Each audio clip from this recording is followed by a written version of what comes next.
Hi and good evening and welcome to THC Tottenham Till I Die, to the Tottenham Hotspur Southampton preview show. It feels like tomorrow is Christmas Eve as we all gear up for the return of the Premier League on Saturday and Spurs back fighting on all fronts, maybe to the quad or maybe a double this season, who knows. But joining me tonight to preview the show is my two usual co-hosts, Firstly, Phillip, he is the godfather of all the channels, especially this channel and Dave's channel on the Irish Hotspur. How are you this evening, Phil? I'm great. Absolutely wonderful. Can't wait for 3 o'clock on Saturday so we show them what Spurs are really for this season. Yeah. Yeah, and down below, well, she is the queen of this army. She's the queen of the House Army and the Flat Cap Army. It's the one and only Elly, Queen Elly Holberg. Elly, how are you this evening? I'm very well, thank you. Thank you for asking, and I'm looking forward to all your questions and seeing how we go with all the Spurs chat in the chat, and also the wisdom of Phillip Brady. So I'm looking forward to that. I mean, having you both on it's like touching into a gold mine. You're both so knowledgeable about our great club. He's like an encyclopedia, isn't he? It is.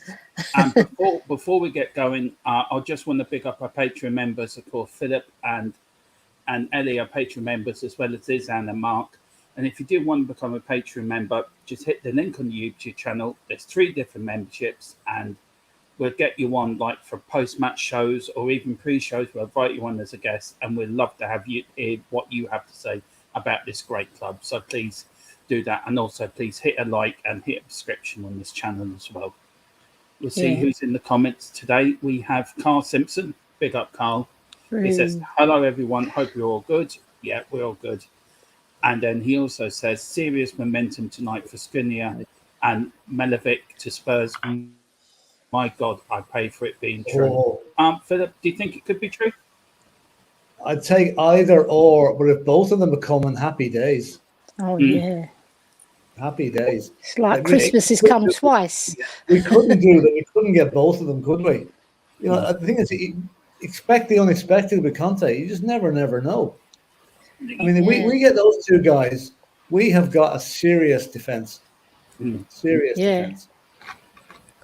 Wow. Yeah, I would put it on a par with Toby and Vertonghen.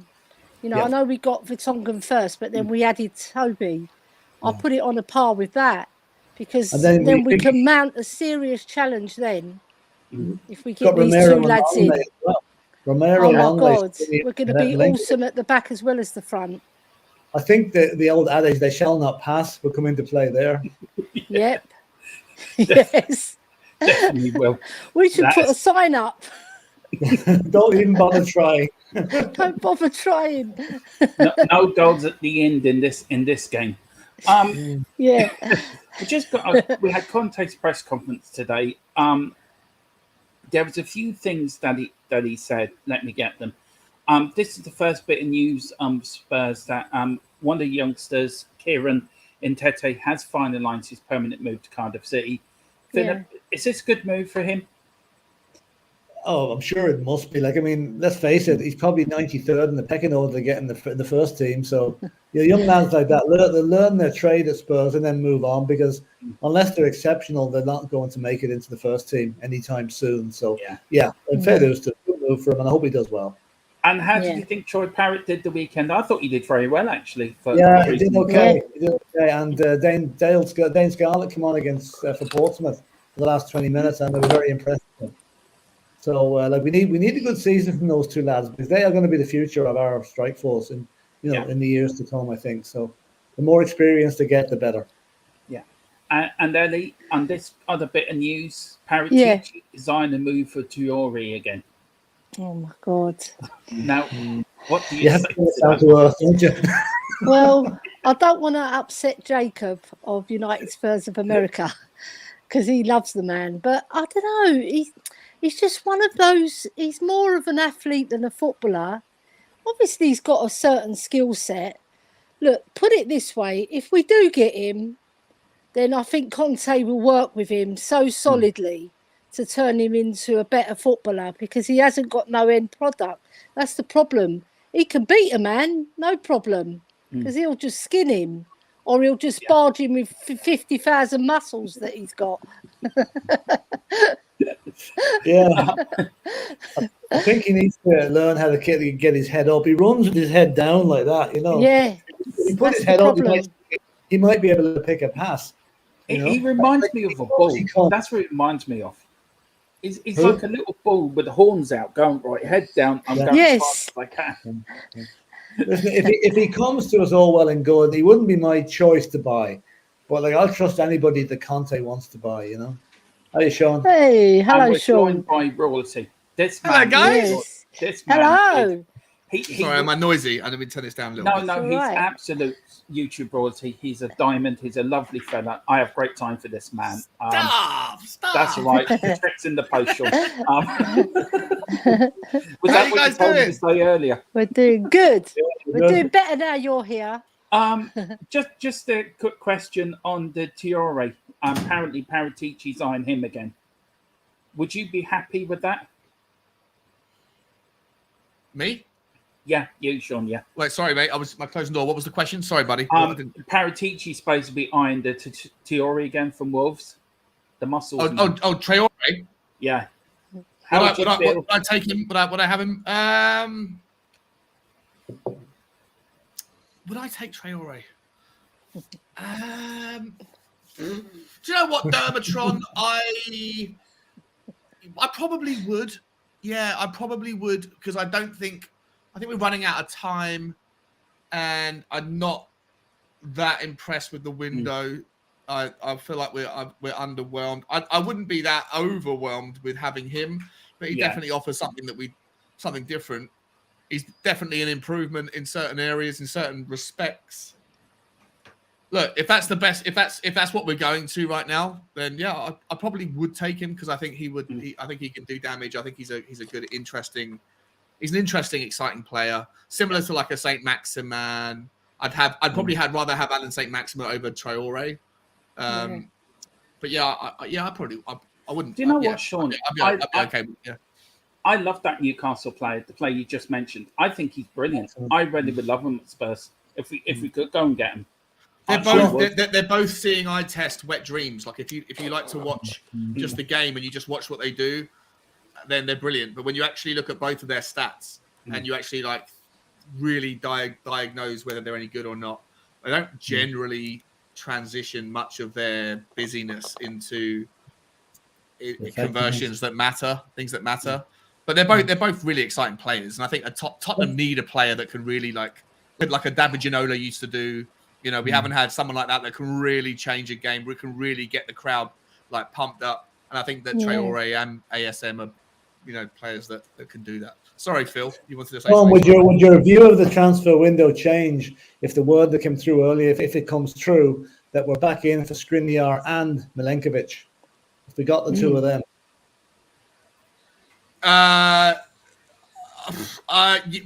Yes, because it's a great question. Yes, because we are definitely lackluster in defence, and if it's true that we know that what's his name, Rodon's gone, so we definitely at the moment need we've only got 6 centre backs, and I don't think that Tanganga's good enough, and so we definitely need somebody. I'll be honest. I've looked at every video about Milenkovic that's out there. I've looked at his highlight reel, his low light reel, his mistakes, his all passes, all touches. He reminds me of like a Vestergaard from Southampton, like really tall, very good in the air, quite slow, quite easy. If you've got a player running at him, I'm not entirely convinced that he's good enough. But it's just the consequences of being 6'5" is that you've got a high center of gravity. So I'm a little bit worried. I don't know. I like him. He's just not that exciting. Skriniar's phenomenal. So I love Skriniar. Yeah, he'd be great. Yeah, he'd be awesome. And we'll see what happens. Whether it could be just another rumor. Hopefully not. So we'll see. Who do you want? Do you want Skriniar? Oh yeah. Skriniar. Wants a Skriniar for the last 2 years. Yeah. He's class. Milenkovic. Well, I like him. Milenkovic. He's not a ball playing centre back. He's a ball winning centre back. We have the ball players on either side of him, with Romero and Longley. So it might be a good mix. So we'll see. We'll see what happens. Yeah. Listen, I'd take Milenkovic. I would take him, but I don't know if he necessarily dispels Eric Dyer immediately. Kind of like the difference between Longley and Ben Davies. Like for me, I know a lot of people think one thing about Ben Davies. I think Ben Davies is a decent player. I think he's done well for Tottenham last year. And I think Longley is going to come in, but I don't know when Ben Davies is fit, I don't know who naturally is better out of Longley and Ben Davies. Time will tell. And I think the same would be said for if you got Eric Dyer. I know Elly doesn't like Eric Dyer. I don't mind No, Eric not Dyer. really. I don't mind Everybody's him. got their likes and dislikes, haven't they? Yeah, but I think Yeah. Milinkovic is he's better at some things, but not as good as Eric Dyer in others. So, what I think we should do from this Saturday on is right. We all have our likes and dislikes. They're well documented, right? But as of 3 p.m. on Saturday, everybody's got a clean sheet. Yeah. And let them block, Very let true. them block the copybook or rise to the occasion or whatever. But let them. That's right. Let's judge them on this season, not maybe things have gone past. You know. Yeah. And hopefully at 5 p.m. Eric Dyer, Hugo Lloris, Romero, and Longley have still got a clean sheet. Eh? Exactly. And the Godfather has spoken, so we all need to listen to the Godfather. Or there be a horse's head next to our pillow. Can I just add something about Traore? Yeah, of course you I can. was thinking, right, he hasn't had a Harry Kane or Sonny or a Kulu to pass to finish his good work, because he has got good work. He can bring the ball, right? So he might be a good addition. And if Conte works with him, like I said earlier, he could turn him into a much, much better player like he did with Victor Moses. So, you know, you want to see him come in and play a right wing back? World-class striker. I wouldn't mind him. It'd be an improvement of what we've already got. And I think Conte can turn him into a better player. Yeah, but the thing is, maybe 5 if you include, we've got a lot of games Lucas to play. Moura. We've got 5 right wing backs. It's a lot of right wing backs. Lucas Moura can be adapted for. Lucas Moura can be moved though. He can play from the middle. He doesn't have to play right wing back, and he'll be benching him. He won't be playing Lucas from the start. He'll be on the bench. Yeah. I like what you're going with that. Yeah, because he's got world-class striker, two of them to finish his chances. So he's just got to find them. That's all. Yeah. That's the big question. That's the big question. That's the question mark. Yeah, that is the giant question mark. Yeah. We'll only know if it happens. But anyway, Antonio Conte had his press conference today, and something that came out of it, I heard, and I thought I'd just bring it up. He says the club will use common sense for signings that they make, and hasn't ruled out making more in the transfer window. Phillip, I'll start with you, then I go to you, Sean, and then I go to you, Elly. What do you think of what Conte said there? It was a very good press conference, very positive. It was really, I'm going for trophies. That's what we're going for this season. We want to improve on from last season.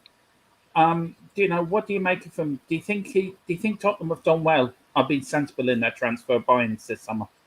Well, I mean, the common sense will be mirrored by what all the fans. If he does what all the fans are saying, get a centre back in. That's got to be the common sense he's talking about. We need one. And an attacking midfielder, if possible. Now, but centre back is a priority. Common sense. Am I reading into that too? We'll use common sense. We don't want to spend too much money. Is that another way of looking at it?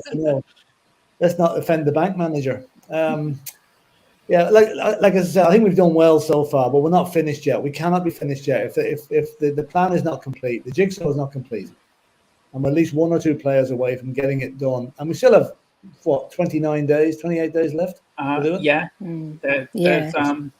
think there will be more transfers in, and I think although the outgoings are a little bit on the slow side. I know Rodan has gone, and did you say earlier, Dermot, that was it Villa were looking to sign in Dublin? Yeah, in January, Villa were looking at Mr. Burger King. Last January. All right. Yeah, okay. Last January. Well, apparently the team in Turkey are looking for him. Besiktas. No, Galatasaray. Yeah, that's it.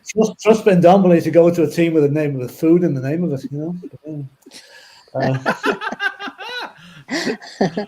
We did have a conversation with Phillip behind. We were trying to think of countries with names in them where you could go, and the only name we could come up was Hamburg. Hamburg. You could go to Greece. Or Frankfurter. Yeah, that's true. Frankfurt. Yeah. That's true. Yeah. Anyway. Shawnee, what do you make of what Conte says? I mean, I don't know if you've seen the press conference. If you have, what did I'm just reading it. Well, I'm reading it on Football London as you're talking about. I hadn't seen it. I like the fact he's quite direct about Ndombele Lo Celso regular on the question, and Winks, can they get back into his squad? He's saying basically no. Needs to find a solution for them. I don't know. I'm reading it through in real time. Go to Elly. Can you go to Elly Dermo? Yeah. I'll carry on reading Of it. course, I'll take the question. Elly, Conte. I don't know if you saw the press conference where he says the club will use common sense with the signings they make, and hasn't ruled out making more in the transfer window. What do you think you can read out of that or take out of that? And do you think Tottenham have been sensible in their transfer dealings this window so far? I think I think they've been quite adventurous actually, because they brought in 4 really good players.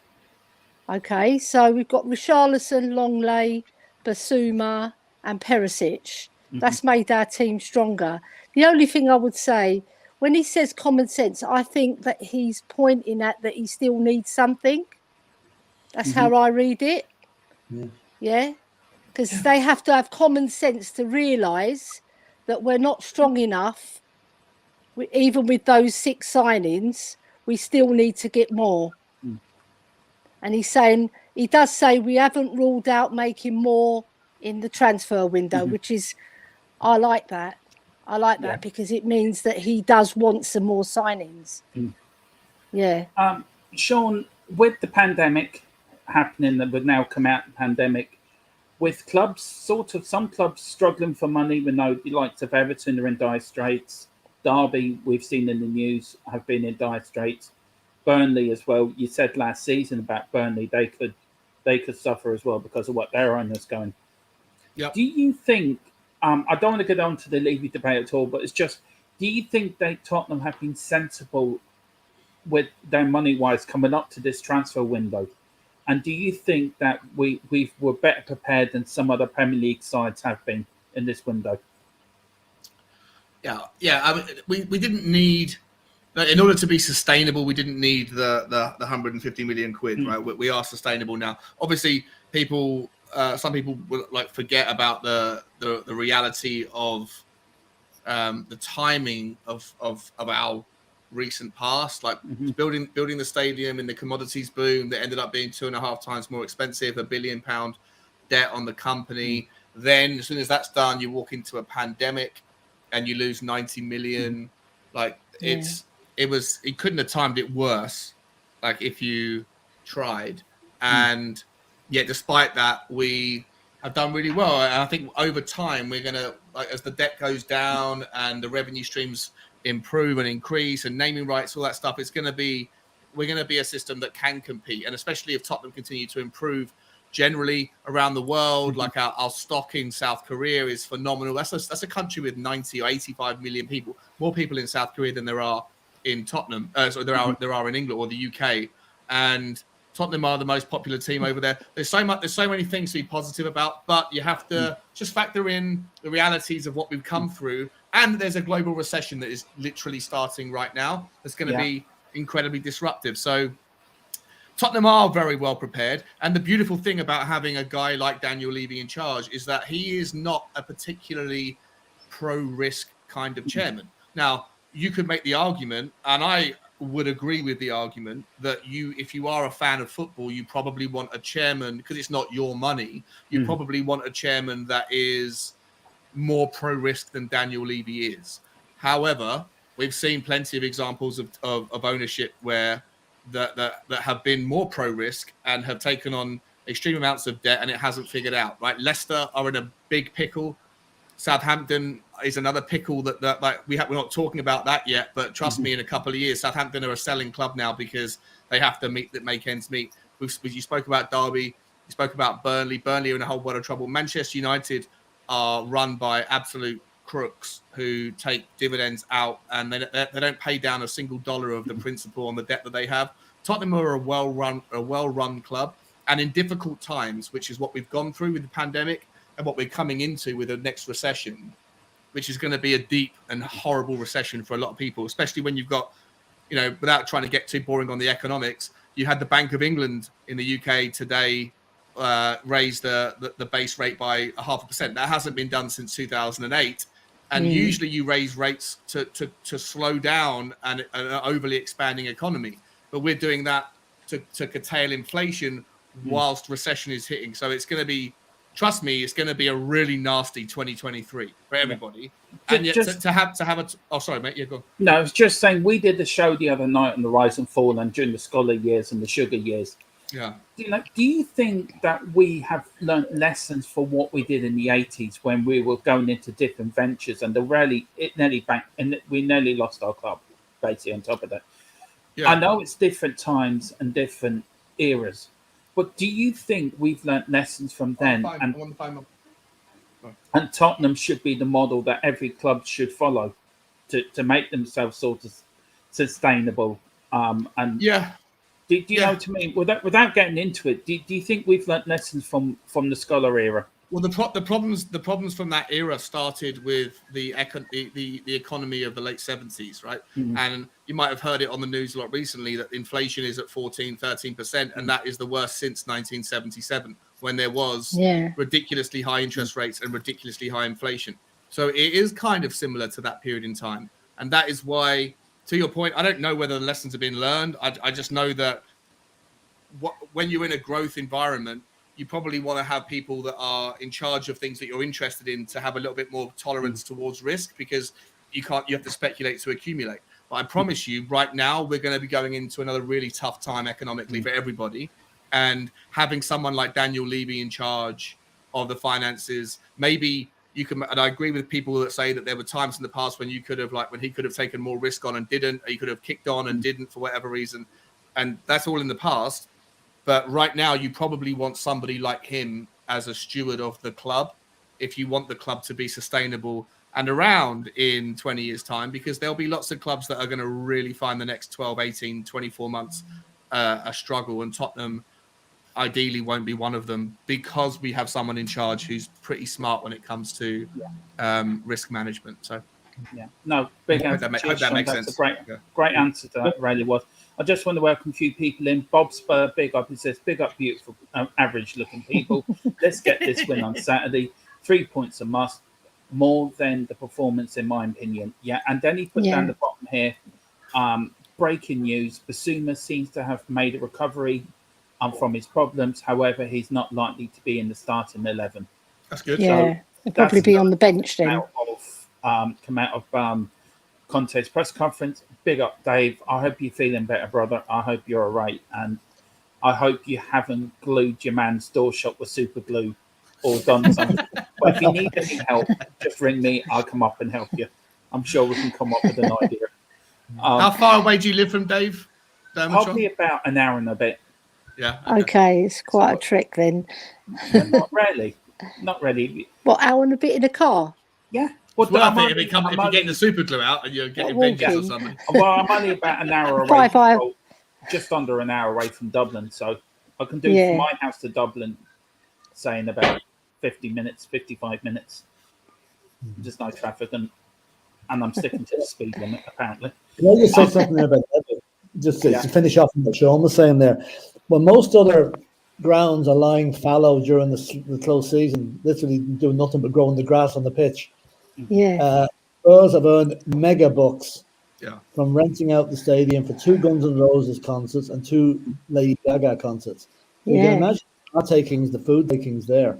Yeah. And the boxing as well.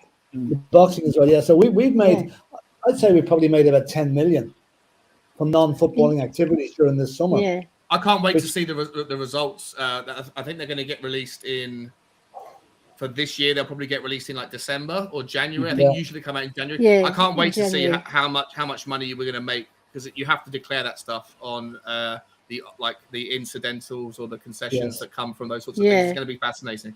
Yeah. Well, I mean, the 60,000 people at each of those concerts or more, maybe more there. And you can imagine that 10 quid a pint or whatever they were charging for it.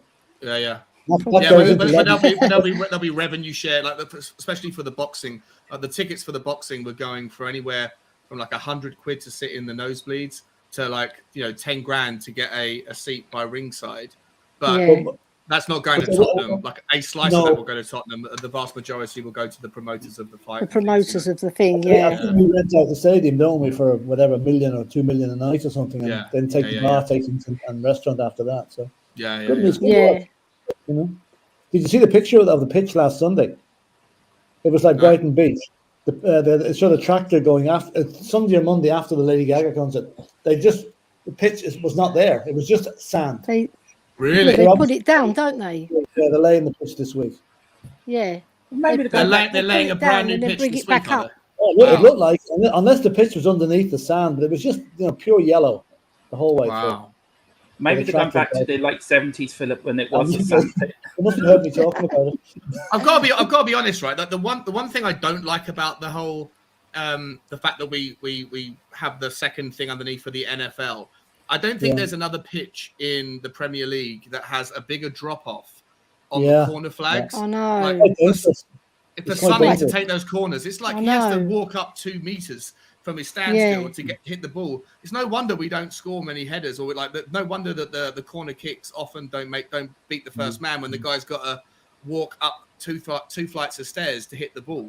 You know, they could easily just lay some additional AstroTurf around the corner flags during the game that levels it out, because I think it's a massive disadvantage that it can't be easy to hit the ball when you're walking uphill to hit it. You know, it was like that the old White Hart Lane, wasn't it? It was sort of like that, wasn't it? The old White Hart Lane, and also the goals behind the goals was always downhill. I remember. Yeah. A bit of a dip. But that's great. Maybe they should sort that out so that Eric Dyer could score a few headers for us. Yeah, make Moondog some money. Yeah. Took the words out of my mouth. Yeah. The £5 bet. I just want to big up Elly's niece. Big up. Thank you. Hello, Andrew. And also big up Mile High Hotspur. Please get over to these lads. Brilliant lads. They're new lads into the community. They're Colorado, aren't they? They have in Colorado? Yeah. Denver, nice. Colorado. Watch their Instagram as well, everybody. It's fantastic. Colorado's an awesome city. Been there a few times. It's brilliant over there. Love it. Or Denver, sorry. Denver's a great city. Colorado's a state. Yeah. And apparently Dave says in my Fiesta it will be 45 minutes. Well, I haven't got a Fiesta anymore. I've got a Ford Escort now, automatic, so it would take about half an hour. Big up Lisa as well. Good afternoon, all. Looking forward to the game day. Lisa. Yeah, Sean, please, you got to do it for us. You got to do your trademark. What, game day? Yeah. Yeah, we've got to hear it. You got to hear it. I promise. I've always made this. I would never say it outside of game day. I'll do it, but I have changed it a little bit because I used to go like hi, but now I've gone like more into UFC. It's game day. That's what I do now. I'm not gonna. I can't. You got to change it up for season 2. You got to change it. If you ever want a rig announcer, you're the man. Big up United Spurs of America. It says big up TTID and Sean. Yes, Jacob and Michael. Right, so that's the news from Spurs for today. We'll get into the show now, and I've sort of break it into 3 parts. I'll start with this one, guys. I'll start with you, Sean. Then I'll go to you, Phillip, and then I'll go to you, Sean, Elly, then you, Phillip. Sean, have you been happy with pre-season? How happy have you been with our pre-season preparations for the new season?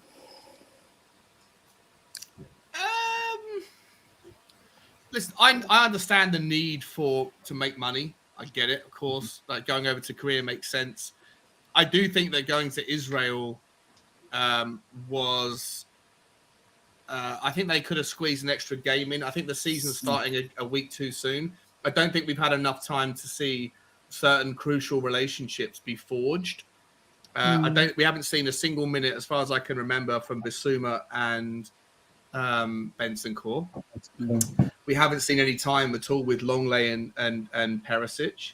We haven't barely seen Jed Spence. We saw him for 10 minutes against Rangers. That was it. I don't think we've seen enough of Richarlison.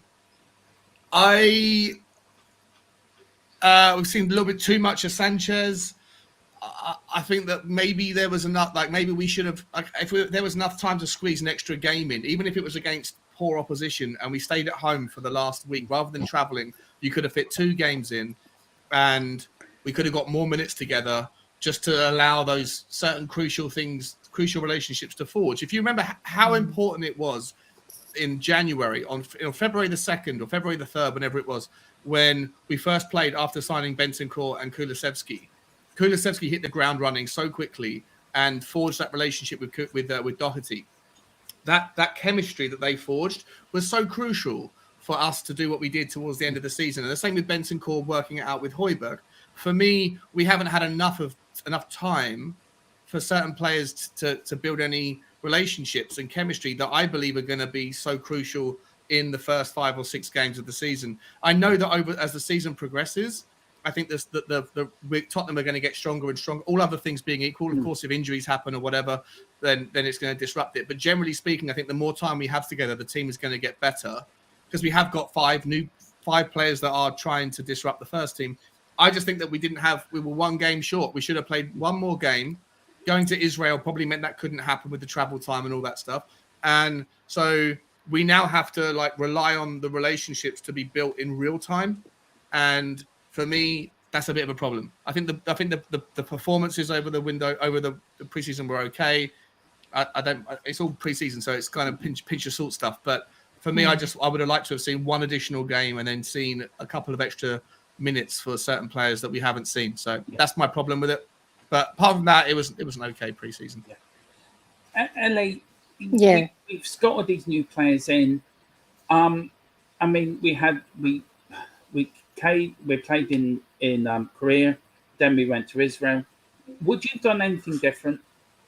Are you happy how it was organised? Yeah, there's pros and cons, because if you play like local teams, maybe a 2nd division or a 1st division team, they're way under our league. So it was good that we got tested against really two top teams, really. Roma and Sevilla, they do well in their leagues. They're always in the top 6 or 7. So they're no fly-by-nights, and they've got pedigree. So it was a good challenge. I would say that the travelling probably took it out of the players and we didn't see the best of them. But one thing I would add, I agree everything what Sean said. It was fantastic. But what I would say is that Conte is a master in training. So he'll be getting them all to gel, not just as footballers, as people, right? Because he's a really good manager. So I'm thinking he's got to get this team to like each other as well, you know. And in training, that's where you do it. You talk to the players, you get them to, you know, they can't have little cliques here and there. It's a natural thing to have little cliques anyway. But what he'll do, he'll gel it all together. And come Saturday, we're going to see a different performance from Spurs. I truly believe that. I think they're going to be more gelled than people give them credit for, because Conte will be working his butt off to get those players ready. And I really do trust him to do that because he's a master at it. Yeah. I mean, nice. Really well said, Elly. Brilliantly said. And you too, Sean. Brilliant 2 answers. Phillip, we've seen Harry Kane pictures of him. By Jesus, he looks like a meme machine. Before there was a pictures of him last pre-season, this pre-season. Do you think Conte's worked them harder than, say, Poch did? Because we were fit on the Poch. Do you think we're going to see a different Tottenham this start of this season? Well, just to sort of carry on what the lads were saying there, before I answer your question there, I'll just give my say on what I thought of the pre-season. Yeah, maybe 1 match short. Maybe the Israel trip was more for economic reasons than practical football reasons, you know. I think the Korean trip was a masterstroke. Okay, the first match, disregard that. That was an exhibition match. But the fact that there's supposed to be 12 million Spurs fans in Korea, right? If 10% of them buy shirts, that's work it out. It's a hell of a lot of shirts. So it's revenue, you know, it's revenue. Going back to the pre-season, yeah, we probably need 1 more match. Maybe play it at home, play it away against a championship team or something like that. But I agree totally with what Elly's saying. I don't think up to now we've been given the credit to Conte for his he will be getting those players honed to fitness and to sharpness in training. There'll be matches going on there all week with pair-ups. See how do you do with him? How do you do with him?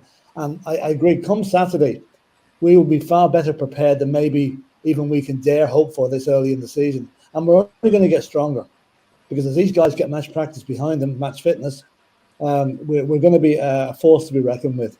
That might sound optimistic and pie in the sky, but I wouldn't have said that this time last season. I would have said, Christ, what are we going to do this season? Because we just had a manager in for a few days at this stage, I think, and it wasn't good. But to go back to your question with Harry Kane looks like a total beast at the moment. He looks like he is raring to go. Okay, he didn't have his greatest game against Roma. But you see, I was thinking about friendly matches or so-called friendly matches. Some of the tackling in that match was a bit tasty. That was no friendly with some of those tackles. Yeah. No. Romero was just insane, wasn't he? Oh my God! There's no thing as a friendly. That guy doesn't look at anything like a friendly. He attacks his dinner with the same ferocity in that he attacks Zaniolo with that tackle. It's insane. Yeah. I'd say Romero eats raw meat before every match. He does. 100%, yeah. They probably put him in a padded room before the game, and he's headbutting the stage, and he's headbutting the wall. He's But don't you just love it? Don't you just love it? Absolutely That's what we need, Yeah. But as for Harry Kane, I think Harry Kane was probably a little bit mindful. Like, he's a marked man, really. Anywhere he goes, he's a marked man. Some defender, a badge of honour, right, and croc Harry Kane. So he stayed out of trouble maybe a little bit more, but I expect him to be fully back at it on Saturday. And with the front three that we've got, I can't. Carlson's banned; he won't be playing for this match. But with the front three that we've got, and let's face it, we could have worse opposition than Southampton. Because remember, first game last season was Manchester City. Yeah, I don't think anybody else gave us a chance. Most of us didn't give us a chance. And what did we do? We beat them. Yeah. Now, Southampton last season, that Wednesday to Saturday debacle when we lost at home to Southampton and then at Wolves in the space of 72 hours.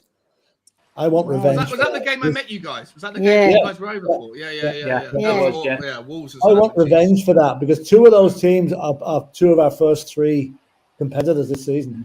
Matches with Southampton, then Wolves at home again, right? And then the one in the middle, that's the one I want. That is the one that we go to Stamford Bridge and we show Chelsea, your day's over, lad. We're taking your place. Can we spend a couple of seconds talking about Chelsea? Is that okay, Dermot? Is that right? Yeah. I want us to just to interject, Sean, before you get your £5. But I want us to do a Chopper Harris performance on them. Anybody who doesn't know Chopper Harris, watch him on YouTube. Amazing. We do need to show Chelsea who is boss now. We rarely do. They've beaten them. I'm fed up with it. It's a good time to be playing them, right? Yep. But I got to be honest. Like I see a lot of people in all over the not just the Tottenham community, but all the football community, saying things like, "Why can't insert my team here do their business like Chelsea? Chelsea identify a player and just go after him and get him." I've heard it from Manchester United fans. I've heard it from Tottenham fans. I've heard it from Arsenal fans. I couldn't disagree more. Like, yeah, they've signed Sterling, right? Well done. He's going to be a good player. But you've lost Lukaku, right? So you're kind of net, hopefully probably zero, whatever on that. But they got gazumped on Kimpembe, on Koundé, on Rafinha. And now they're turning their attention to Cucurella, right? And that's done, but it's not done. Like, it was dropped last night. It's been done. Brighton came out and said, no, it's not. I don't know what you're talking about. And now they're trying to get Kyle Walker-Peters from Southampton. They don't, I mean, yes, they might need a replacement right back to help Rice out. But for me, I'm like, it comes across to me like that chairman, like there's no philosophy. That, like, it's just like they're going, anyone that's available, any big name that any other club are going after, let's go and get after them. I don't think that there's like any strategy to the transfers. It's like this guy's come in, top bowlers come in, and he's just going, I want to make a statement. We've lost out. We've been embarrassed about Rafinha, been embarrassed about Koundé, been embarrassed about Kimpembe, been embarrassed about other players. We've lost, Azpilicueta, or we're going to lose Azpilicueta. We've lost Rudiger. We lost Christensen. they are weak in the centre back, and they're not focusing on it. I couldn't tell you a better time that Tottenham can play Chelsea than the only time that's better to play Chelsea is probably Saturday rather than next week. Like, like it's a perfect time. Their club is going through such a massive transition, and their owner's coming in trying to make a splash. And if I'm honest, he's doing a belly flop rather than a nice, succinct dive into the swimming pool. I think Chelsea look a mess in their transfer. I don't like, and Thomas Tuchel, just sorry to finish my rant, but I think Thomas Tuchel is a flat track bully and a one-trick pony. And I think he is going to get found out. I just don't think he is that good. And I think the whole strategy around that club is so weird right now. I think we might struggle against Southampton. I hope we don't, but I think we might struggle a little bit against Southampton.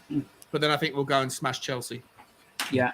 I'm in a forecast league for here with 16 other lads. We predict things for the season. And one of the questions is, my first Premiership manager to get the sack. And I have Thomas Tuchel down.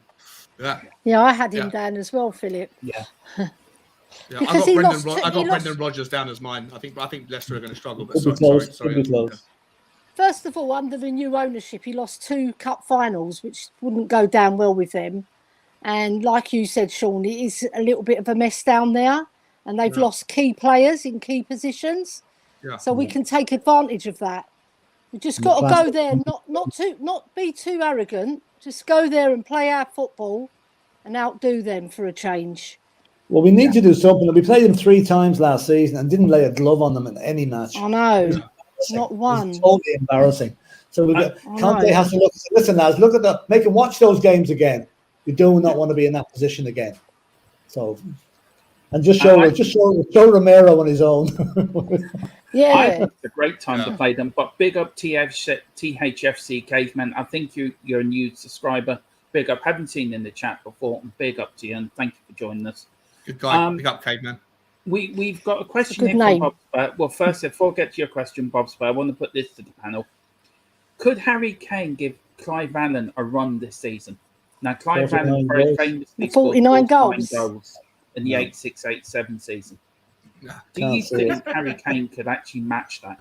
And I'll start with you, Philip, and then go you. Then you. Much as we love Harry Kane and much as we think he's the next best thing to Superman, nobody is going to score 49 goals in this Premiership. Not a hope. But look at the winning score this season was 23 goals. Yeah, 23 against 49, not even half. So no, Harry Kane will beat Jimmy Greaves' scoring record this season. I think probably just should about do it this season. But he won't score 49 goals. That is a record that's going to last forever, I don't think. Unless they abolish defences altogether, you know. Yeah. Elly? It's an incredible score. I think he'll get into near the 30 mark or just over the 30 mark because he's capable. He's done it before. He's looking lean and mean, like my niece said. He looks fit. He looks ready. I think he's got a hunger as well because of the Sonny situation last year. He took the golden boot, so he's got that to contend with as well. And I hope we win a lot more penalties as well, so that he can score a lot more goals because he's not missing a penalty. That's one thing for sure. But I think he's only ever missed one in his whole career, if I'm right. But anyway, I'm just saying that Harry Kane, I think he'll top 30, maybe 32, 33. I'll give it. Well, Paul was saying in all games, not just the Premiership, in everything, Champions League, FA Cup. 49 is still way ahead of anything. It's too much. It's too much. It's very difficult. Do you think he can do it or not? No. There you go, Paul. There's your answer to that question. Great question, though. I have to say, brilliant question. Just quickly, I just seen Bob Spur. I was talking about Azpilicueta. I was like, he's probably going to leave Chelsea. Bob Spur break comes in with, he's just signed a 2-year deal. Makes me look silly. Yeah, he's only I did love your response, by the way, Sean. I thought it was brilliant. Ooh, I didn't see that one. Yeah. He's only 32, Azpilicueta. I thought he was a lot older. Yeah. I still think Chelsea's defense, even with him in it, maybe that puts paid to the Cucurella thing. I don't know, but like that to me, I still think that the defense is shaky. And they're after Aubameyang. I mean, I don't know what you think about that one, but they're going to try and they're going to bring back. Are they Aubameyang. really? That's what Oh I've my seen. God. I think personally we got to shut Stamford Bridge and show them who's boss. We've been boss there too many times over the years. Yeah. The only time I think we really showed up was when we were fighting for the league title that year, the Battle of the Bridge. And I think we've got to have that same attitude. Turn up there, put the boot in, Yeah. leave a foot in the tackle if we have to, and just really show them who's boss, because we need to be the boss of them and the boss of London as well. Yeah, go on, Philip. You want to say Yeah. something? No, can I just say something? And this is from a totally Irish point of view, and I'm absolutely delighted. St. Patrick's Athletic have got out to Bulgaria tonight and beaten CSKA Sofia in Sofia 1-0. On the Irish. Brilliant. That is one hell of a result for Irish football. Is that competitive? In what was that, in the Champions League or something? Is it a Champions League Yeah, the qualifier? conference. The Europa Oh, Cup. the Conference Conference They League. beat qualifier. they beat Moore last week. It's how they beat us last year. St. Pat's beat them Yeah. last week. And then they've gone to Well Sofia. done. Yeah, well done. CSKA. Well done, I tell you, it's Which is great for brilliant. it's great for Irish soccer, isn't it, Philip? Well It done. really is. Yeah. It really is. It's great for Irish soccer. Right, Bob Spur sent a question in here. Big up, Bob Spur, and I hope you're doing well, sir. He says, guys, do you think if the order of players coming in was Foster, Spence, Longley, Richarlison, Basuma, and finally Perisic, the fan base would be feeling differently? Oh, it's a great question. We will be. Of course, we still be short. Great question. I'll start with you, Shawnee. I've got to start with you. So, what would you say to that? No, I'm just thinking out loud. I think the fan base would be definitely feeling differently for several reasons. I think that, that people would have been massively underwhelmed and pissed off and like worried for the first month, and then slowly the confidence will be building, going, well, who's next? Who's next? Who's next after this? Whereas what we actually had was some of the best players coming in early, and everyone was thinking this is a fantastic start to the window, myself included. I remember on my channel where I had these debates with Bobby and Coover, and Ben Kaufman, I think it was, and we were talking about thus far, like how would you rate the window thus far? And at the time, I was like, it's got to be a 7. It's got to be a 7. But there's so much time left, it could easily go up or down from there. And at the moment, I think it's like a 5, 4.5, because I'm just not that. I've become underwhelmed. So I think it's a brilliant question. Because the order in which players come in definitely shape your enthusiasm and your energy, and I think that's the names that Spurs have signed over the last 2 names that have come in have probably been a little bit disappointing in the positions that we've signed them versus who we were hoping. Everyone was hoping for Hakimi, and we got Jed Spence. Everyone was hoping for Bastoni, and we got Longley. And so once you start to like taste steak, and then you get burger, you're always ultimately going to be a little bit like disappointed, even though I think that Longley personally is a good player. So yeah, sorry, I'm rambling again. Always rambling. You're grand. Great question. No, you're not rambling. You two want to, Philip or Elly, want to answer Bob's first question? Who wants to Yeah, go first? I'll take it. Yeah, I always think, right, we did sign some really good players. And it's like typical Spurs. They give us the cream, then they take away the cream. It's like that, isn't it? It's like having a bit of cake. You got a lovely bit of cream on it, then they scrape it off. Elly, you're making me hungry now. But it is. It's like that. It's like an analogy I make, because they flatter to deceive sometimes, Spurs. And that's why we haven't been so successful, because we don't go for the top targets, and if we do, we fall short.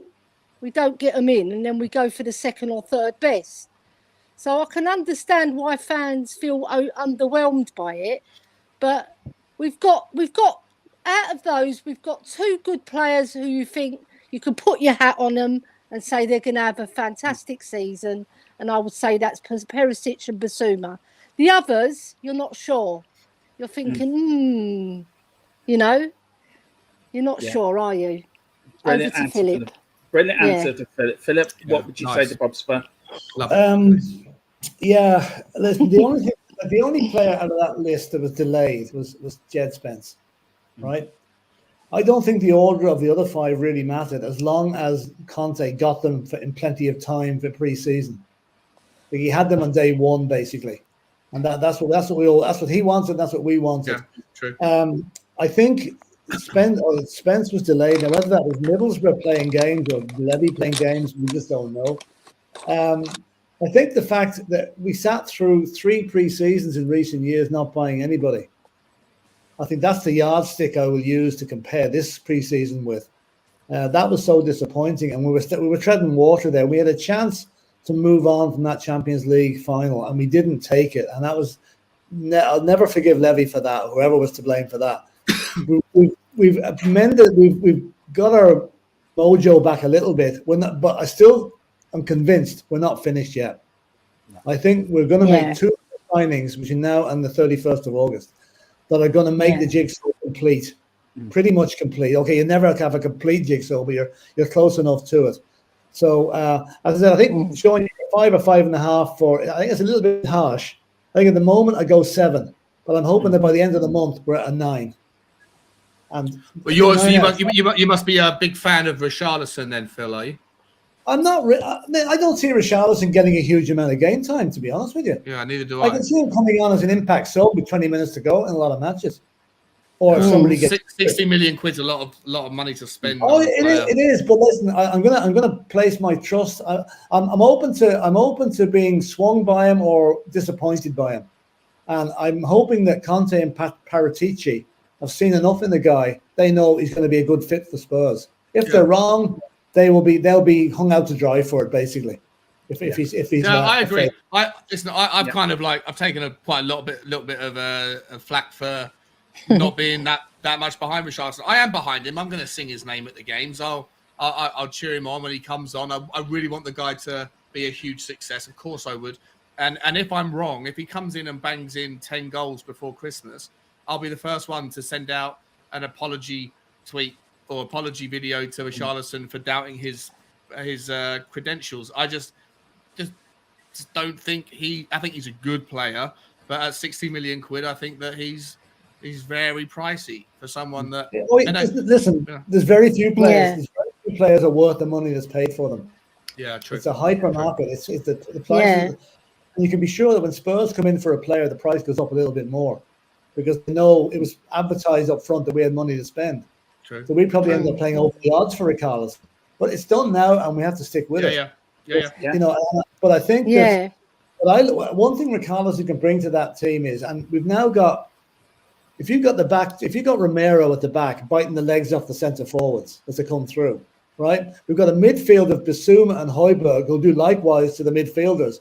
We've now got a bit of shithousery up front with Richarlison, who will put himself about in a different way that Harry Kane does. You know, Richarlison, he makes no excuse. He can be a dirty player at times. So I've seen some of his tackles. He's like the Romero, isn't he? That's what I want. I don't want the old thing about lads. It's only Spurs. I want teams to go to Tottenham Hotspur Stadium, shitting themselves, basically. Look what it is today. And the more we have of players that are going to bite your ankles. I like that take. I mean, personally for myself, I think the window's been good compared to other windows. We've got Jed Spence. I'm so excited over. I really am because I watched a lot of them last season, and I think somebody said in the comment in the previous show, "You let this lad go, he will go. He will fly." But he didn't play a minute against Roma. You know, so you have to. What do you read into that? Do you presume that Conte's like Doherty's my number 1 guy, Emerson's my number 2, and Jed Spence is my number 3? That's the only way you can read into it, isn't it? It is right. It's the only way you can look at it, Sean. You're dead on that. But for me personally, I think Spence, Richarlison, I'm over the moon with because I think, as Phillip said, he would bring that bit of shithousery up front. Bissouma, I think, is a great addition. Longley is great for the defence. Maybe he'll be an upgrade to Dyer. And I've always said Romero, Longley, and Davis at the start of the Southampton game. Oh, you want to play Longley in the middle, do you? Yeah. I would. That would be my back three. Yeah. And I think Perisic as well, another great signing. We wouldn't have got this without Paratici and Conte. If they weren't in charge, I don't think we'd have got the players in this pre-season. I mean, if they weren't there. Let's be honest about it, because look at previous transfer windows, we haven't been the most active. We went 3 windows without buying anyone. So I think Conte and Paratici are building a new house at Spurs. It's a house that Conte built. You know, they're building a new empire. And I think the next 5, 10, 15 years at Spurs is going to be the best of our history, because they're not building for now, they're building for the future. Well, so when Conte does leave and Paratici leaves, there's a continuing of, you don't have to rebuild, you just have to add what's already there. So if I just get in there and just add something that fountain of no knowledge, Jamie Carragher said yesterday. He said he doesn't think Conte will be a Spurs next summer. Now, he had no real reasoning for it, just a hunch, you know.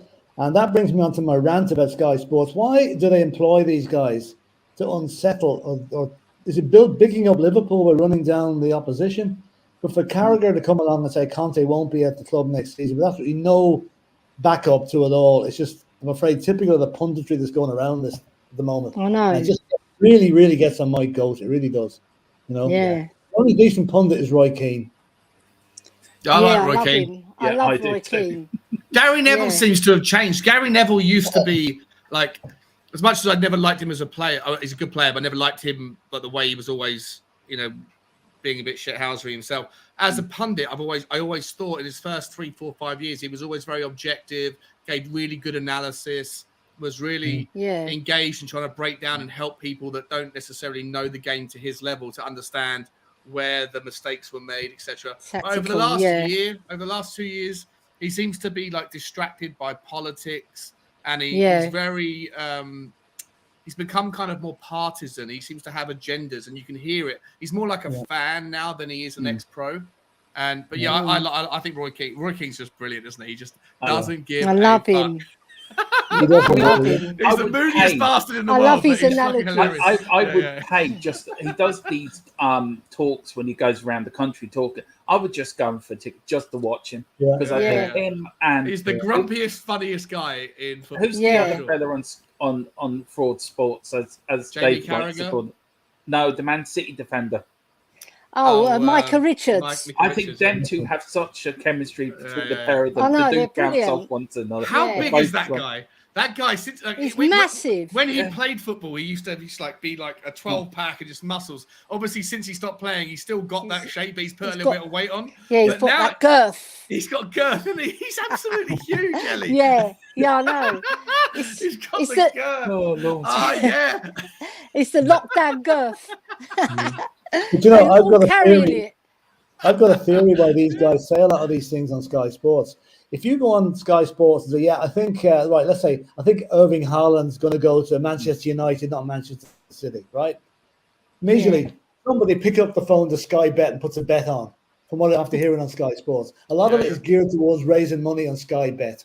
Yeah, definitely. And it's never been proved. That's been my theory for a lot, because some of the transfer stuff that goes up on Sky is totally off the charts. So come on, mate. Accuracy, if ever there's something that's weird going on, you can bet your bottom dollar that, pardon the pun, that there's money is the motivation, right? Yeah, money's the root of all evil. It's always money.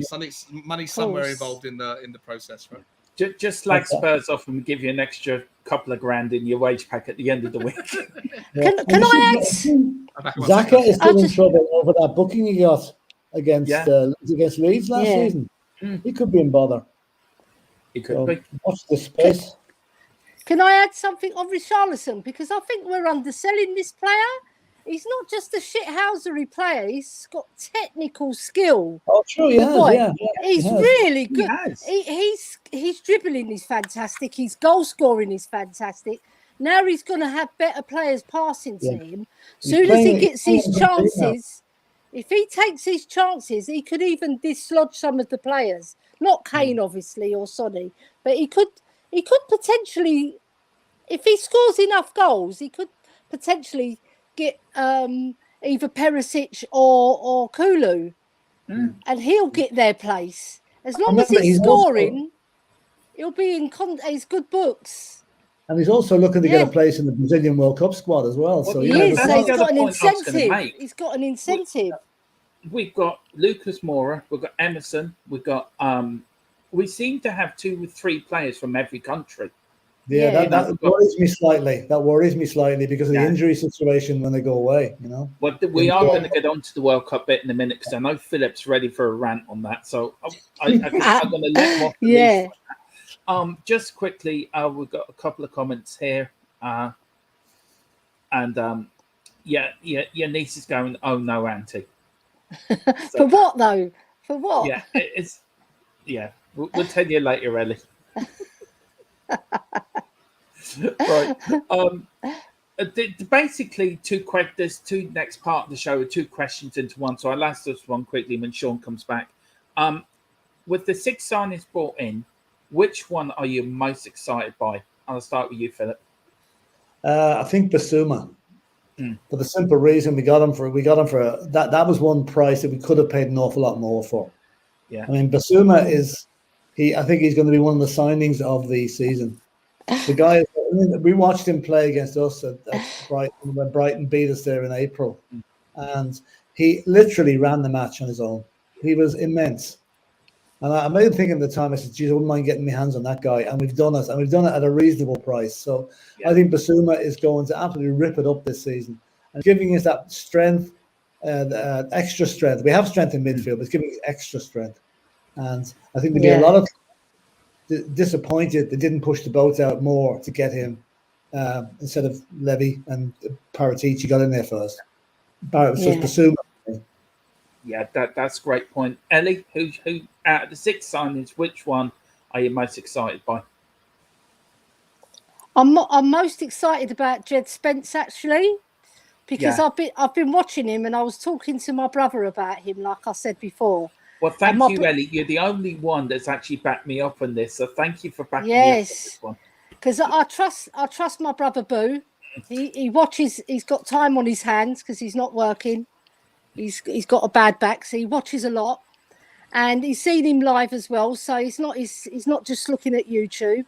So I'm really excited because of the pace that he's got. He reminds me of Kyle Walker when he first came to the club. Conte's going to work with him, and I think Conte's saving him as that player that's going to rise from the ashes and show people what he's worth. Because I've heard a lot of fans saying that they're underwhelmed by him. Yeah, but I'm not underwhelmed by him because first of all, he's got pace. He can beat a player. He's confident. He's cocky as well, but he's cocky in the right way. Right, and I like players who can take on a player and beat them, not just for pace, with skill as well. So now is the time for Jed Spence to shine, and I just hope that he gets his time on that wing because he's going to storm it. He will. I love him. Mile High Hotspur agrees with you. Says great shout, Elly. Paul Beatty again. Big up, Paul. Thanks for joining us again. He says Spence all the way. Can't wait to see him terrorise the opposition. Yeah. For me, don't underestimate that boy. Don't underestimate him. And Richarlison. I am so excited about Richarlison. I loved him at Everton. We did the player profile on him on this channel as well. I recommend everyone go back and watch it because that's Izhan at his best. And I think Basuma as well. Longley. I can't wait to see Longley. He played well against Roma. I think this is going to bring suddenly a bit of stability in our defence, I think, for the first time. And basically, I think all the signings have been good, even Fraser Foster. So we've bought well this year. He's a decent goalie. What's going to be so important this season too is the bench. Because we're now allowed 5 substitutions. Yeah. That's a huge way of influencing a match. If we're losing 1-0 with 30 minutes to go. Look at our bench is going to be very strong most of the time, I think, this season. Yeah, that's a very good point, Phillip. Shawnee, which out of the 6 signings we bought in, which one excites you the most? Who are you most excited by? Longley. Yeah, good shout. Very good shout. Yeah. I think he's going to be Do you think I think he's going to be absolutely brilliant. Yeah. Do you think he'll bring that stability to our defence that we've been lacking? Do you think a bit of something next to Romero Romero can trust? I don't think he'll play in the middle. I know you do. I don't think he'll play. I think he'll play on the left. I don't think he's. I think he's going to create. I think you're going to see him get occasional assists. I think you're going to see him ping the balls in from. I mean, I did the stat. I've done on so many channels. I brought up the stats. I can bring it up on here if you haven't done it already. But it's basically he is so good at pinging long balls across the pitch up to the opposite side towards the striker. He's so good at bringing the ball out of defence, running with it at his feet. His progressive distance passing, his progressive distance carrying, his dribbling. It's like he is a midfielder, just happened to be positioned at the left side of centre back. And that's why I don't think he'll work as a central centre back. He's not very good in the air. Aerially, he's where he's at his weakest. He's only 5'10" or 5'11", whatever he is. But when the ball's at his feet, rest assured, whether he runs with it, whether he dribbles it, whether he pings it low, pings it in the air, or lobs it forward, and no matter whether he's doing short passes, medium length, or long passes, 90% of the time, 92% of the time, it finds its destination. And this was when he was doing that at Barcelona. All the while, he was being hated by the Barcelona fans because he made one or two mistakes in the Champions League when he was playing. I forget the team. I think it was Seville. When the team he played for before Barcelona, when they played with the back three, he was phenomenal. Sevilla, yeah. And in his first season at Barcelona, when they played with the back three, he was phenomenal. Even in the last 2 years when they played with the back four, and he was hated by the Barcelona fans because of a couple of silly mistakes, he was still outperformed Bastoni, Gvardiol, Botman, Dyer, Davies, take your pick. I've reviewed all of them, and when it comes to the ball at his foot, he is literally phenomenal with delivering, running, passing, or dribbling into aggressive areas. I think he's going to be so good, especially against teams that are the low block. I think he's going to be. Hopefully, he's going to contribute to figuring out how to break down that 25 points that we dropped against the low block teams last year. I think he's going to be brilliant. I think Perisic is going to be great as well. I'm not as blown away by Richarlison. I think Basuma will be good as well. But for me, the one that stands out is Longley. I think Longley's going to be awesome. And the Mindhard Hotspur said Sean did a wonderful analysis on Longley about a little over a month ago, comparing to a few other CBS's centre backs. And Longley stats really surprised me. He looks a great piece of business, albeit alone. But that's the other great thing about that, right? Is that it is only alone. Yeah. You know, if it doesn't work out, he can disappear again at the end of the season. If it does work out, we can finalise it. All he needs is a hug. Like I really want the Tottenham fans to embrace him when they play when he plays at home on his debut tomorrow, Saturday. I want all of the fans to give him a righteous applause, get behind him, figure out a song, give him a song. I don't know whatever song would be the right one, but make him feel at home because he played so well for Barcelona despite the fans hating him. Imagine how good he could be if he felt like he was welcomed by the team that he's playing for. I think that's a problem too. That's a problem. I think reading some of the comments on social media about Longley, I think a lot of Spurs fans have bought into the mistakes he made for playing for Barcelona and have made the decision on him based on the mistakes of maybe 2 or 3 years ago, which is crazy. You know, I mean, so I agree with Sean. I think Longley is going to be a fantastic acquisition. It really is. Yeah. And I hope that as someone puts us out, give him a hug on Saturday and make him feel welcome. More than the Barcelona fans did. Yeah. I don't care. They could put Kermit the Frog on the left side as long as Sanchez doesn't play. I'd be happy even with Kermit the Frog. Yeah. So, I just want to welcome Wilton McDonald. This man, I hope he doesn't mind. He's 73, lives in America, and I've had a bit of communication with him on the comments in the channel. He's really knowledgeable about Tottenham, and I'd love to get him on one show just to talk to his experiences through all the years of supporting Tom. But big up Wilton, and I hope the weather is lovely. I think you live in Miami, I think, or was it Florida? Oh, yeah. One or the other. I hope the Flor- weather's Florida nice for you is- over there. Yeah, Miami's in Florida anyway. Yeah. Yeah. And Paul Yeah. Bailey's The weather will be just fine wherever he is. Yeah. and Paul Bailey's put ole, ole, ole, Long lay. We're coming up with a song for him already. Long lay. Oh, that's a good one. Yeah. It is. And talking ball. That's actually really easy, to be honest. It's really easy, Paul. I like isn't that it? one. You know, football fans are not that intelligent. Yeah, are they? just keep it simple. Keep it simple, stupid. That's easy. Yeah, nice. Sorry, football fans. Well, we are playing Southampton on Saturday. In the record, we played them 46 times. We've won 24, drawn 8, lost 14. Goals for 84. We've only conceded 54 against them. Our all-time record against Southampton, this including including League Cups, FA Cups, and everything, is 131 played, 59 wins, 32 draws, 40 defeats, 234 goals for, and 166 against. Yeah. And the leading Premier League, the leading goal scorers are Harry Kane with 11, Son with 10, and Stefan Everson with 6. Everson. They're the I forgot about him. three. I met Stefan Everson. I was at He the was Grosvenor decent Casino player. in London. I played blackjack next to him once, and I was like, this Ah. guy sat next to me was like putting 400-500 quid down on a hand. I was like, who is this guy? I was like, are you Stefan Everson? Yeah. Get a little bit starstruck, Sean. Yeah. I feel like I had to compete, and then I lost all my money and I went home. Right. Skin. These are our first 6 fixtures. We'll play Southampton, of course, on Saturday. Then we'll away Chelsea. Then we're playing Wolves. I really want us to beat Wolves. They ruined my Sunday when I went over there. And it was raining that day as well. They ruined. We all come over from Ireland, and they ruined our day. No, it didn't. Well, I met Sean, so it was a brilliant day anyway.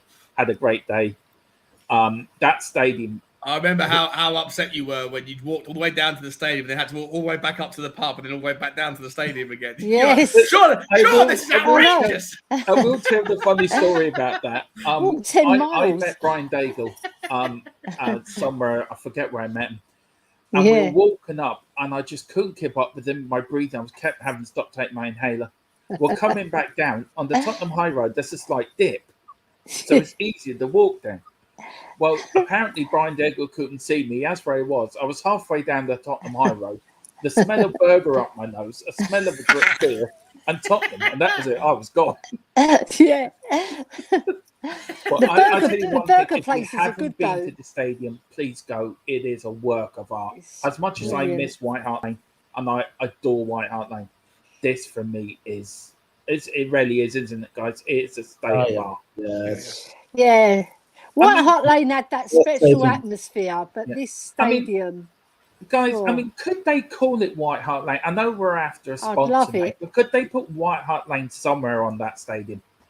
Because that's what it is to us. It is White Hart Lane. So could they put it somewhere in that stadium? Well, unless somebody like Amazon came in and agreed to call it the Amazon White Hart Lane Stadium. Yeah. Or something like that. Which they wouldn't. Whoever pays the money can choose the name, basically. No. So, No, they wouldn't, would they?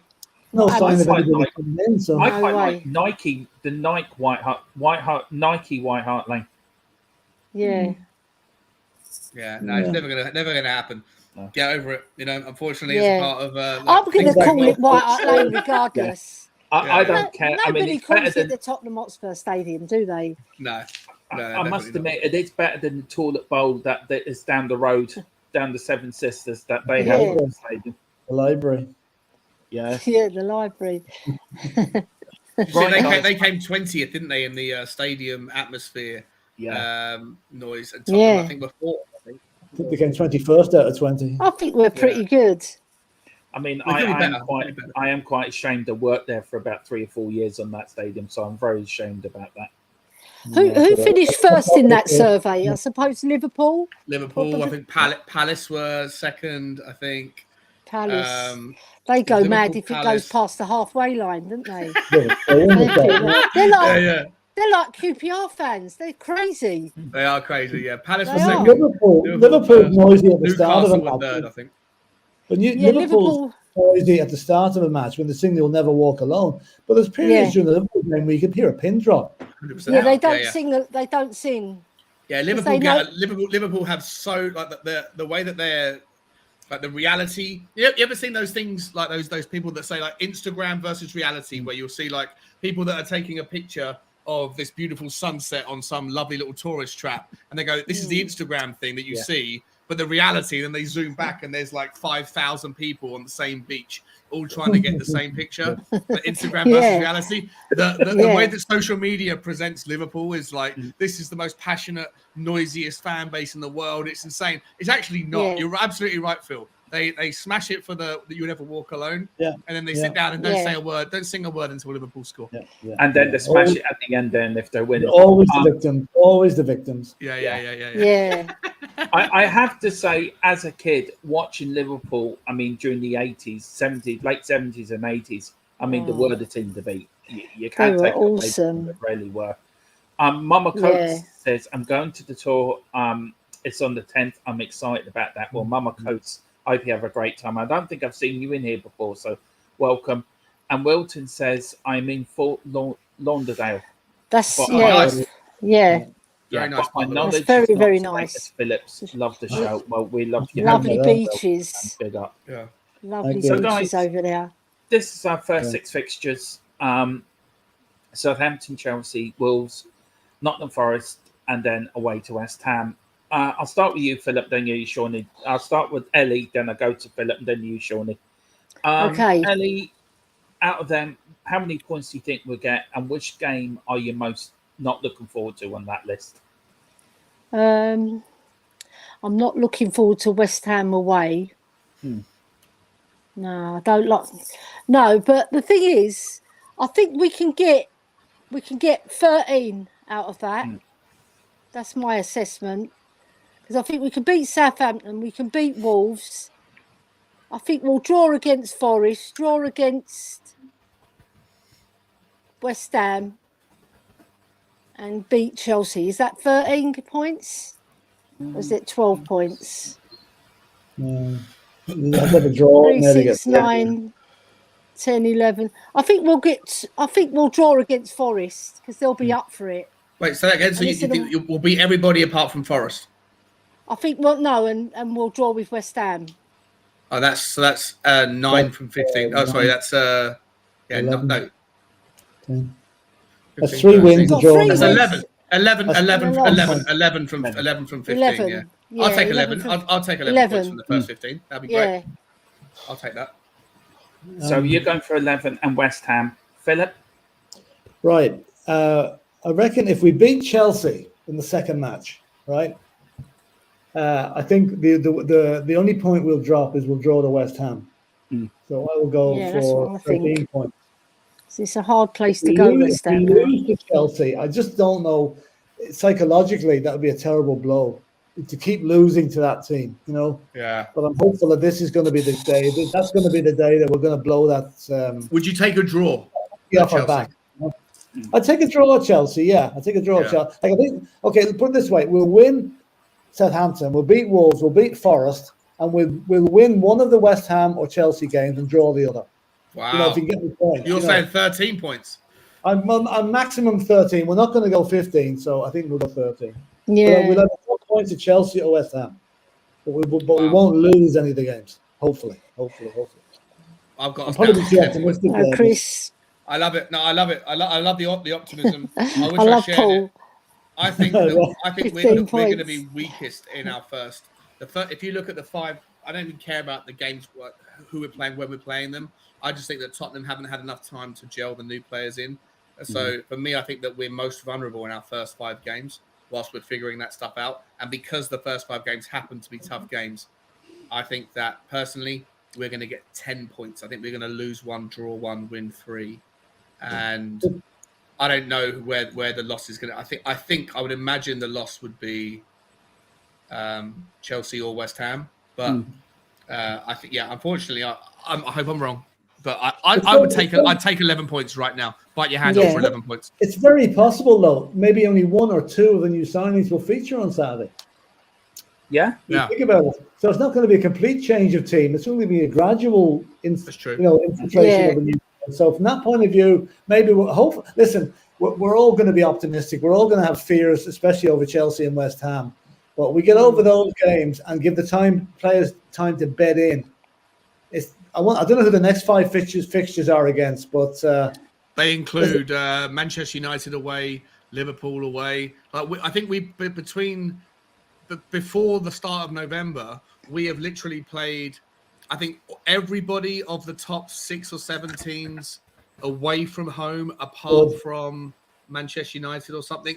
It's something crazy that we're away to United in October. I know that. Yeah, there you go. Okay, so it's not that one. It's somebody else. Maybe it's Arsenal. We are playing everybody.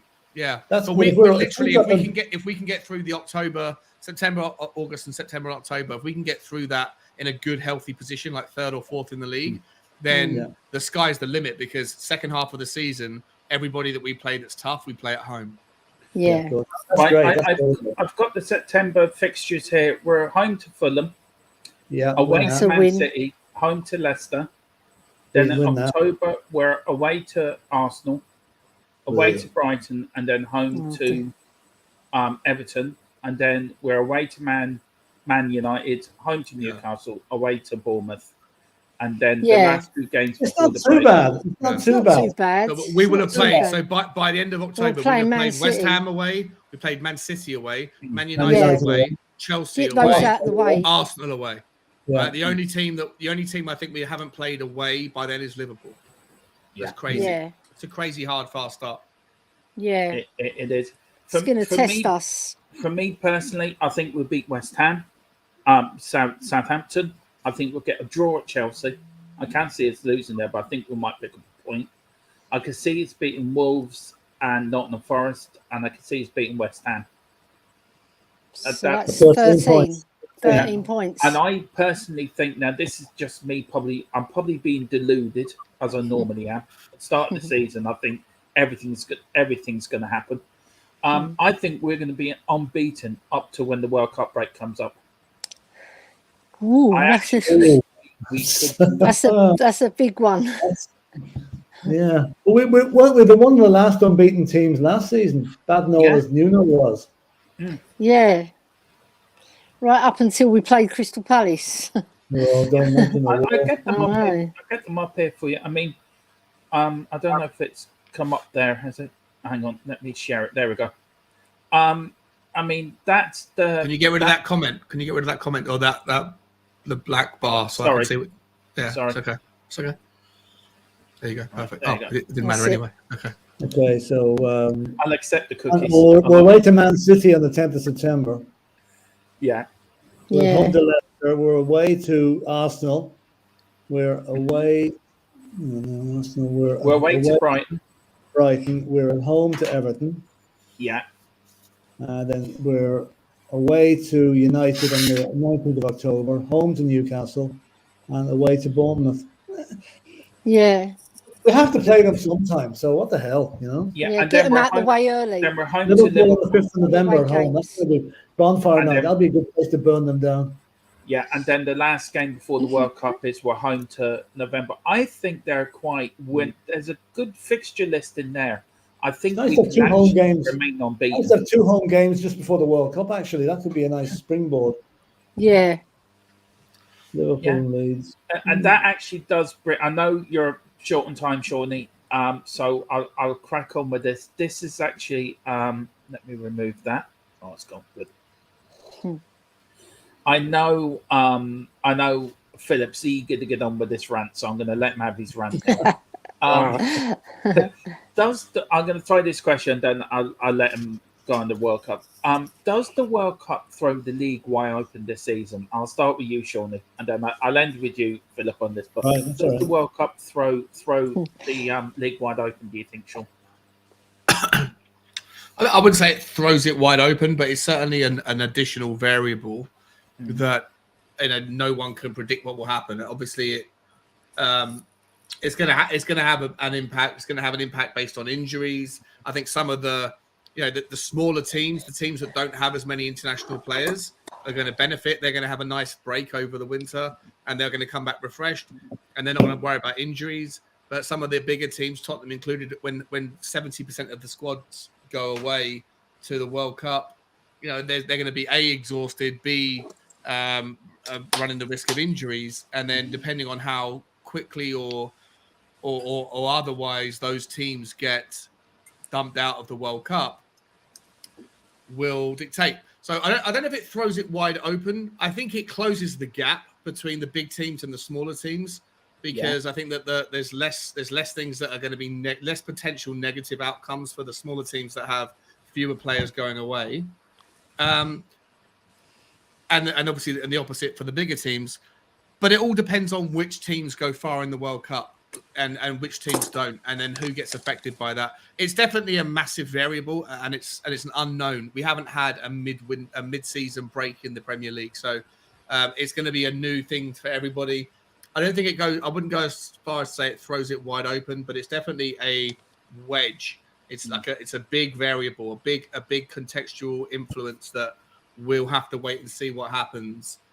And it will definitely influence the running. It will definitely influence the second half of the season. Yeah, God forbid England go deep and don't win it, get to the final but don't win it, and Harry Kane or someone like that gets injured, or God forbid, I don't know. I think it will affect bigger. I think it will affect teams like Manchester City or Liverpool more than it will affect anybody else, to be honest. So yeah. And of course, the season runs on to the 3rd of June. I think it's the last game of the season. I think it runs on into June. Elly, does the World Cup throw the league? According to Sean, I actually do agree with Sean. Actually, what he says, it probably puts a wedge in there. But do you think it will cause like the bigger teams problems, and it could be bigger teams problems comes to our advantage? I agree with Sean, but I've got another perspective on it, right? Because the teams with the bigger squads are going to cope with it much more readily. That's a good point as well. Yeah, because they're going to have players to hand who maybe didn't go to the World Cup as well, right? Because they're second players, but they're still decent players. And they're going to recover from it much, much better. But it also depends on what Sean says, the variables. Who's going to get injured? Who's going to come back with the worst injuries, How it's going to impact on their team. If it's a vital player like Kane or Haaland or Sonny even, or Sterling, all these things have got to be put into the factor of how it's going to affect teams. Yeah. But in terms of the bigger teams, they're going to cope with it a lot better because they've got bigger squads. It's interesting. Yeah. Good take. Yeah.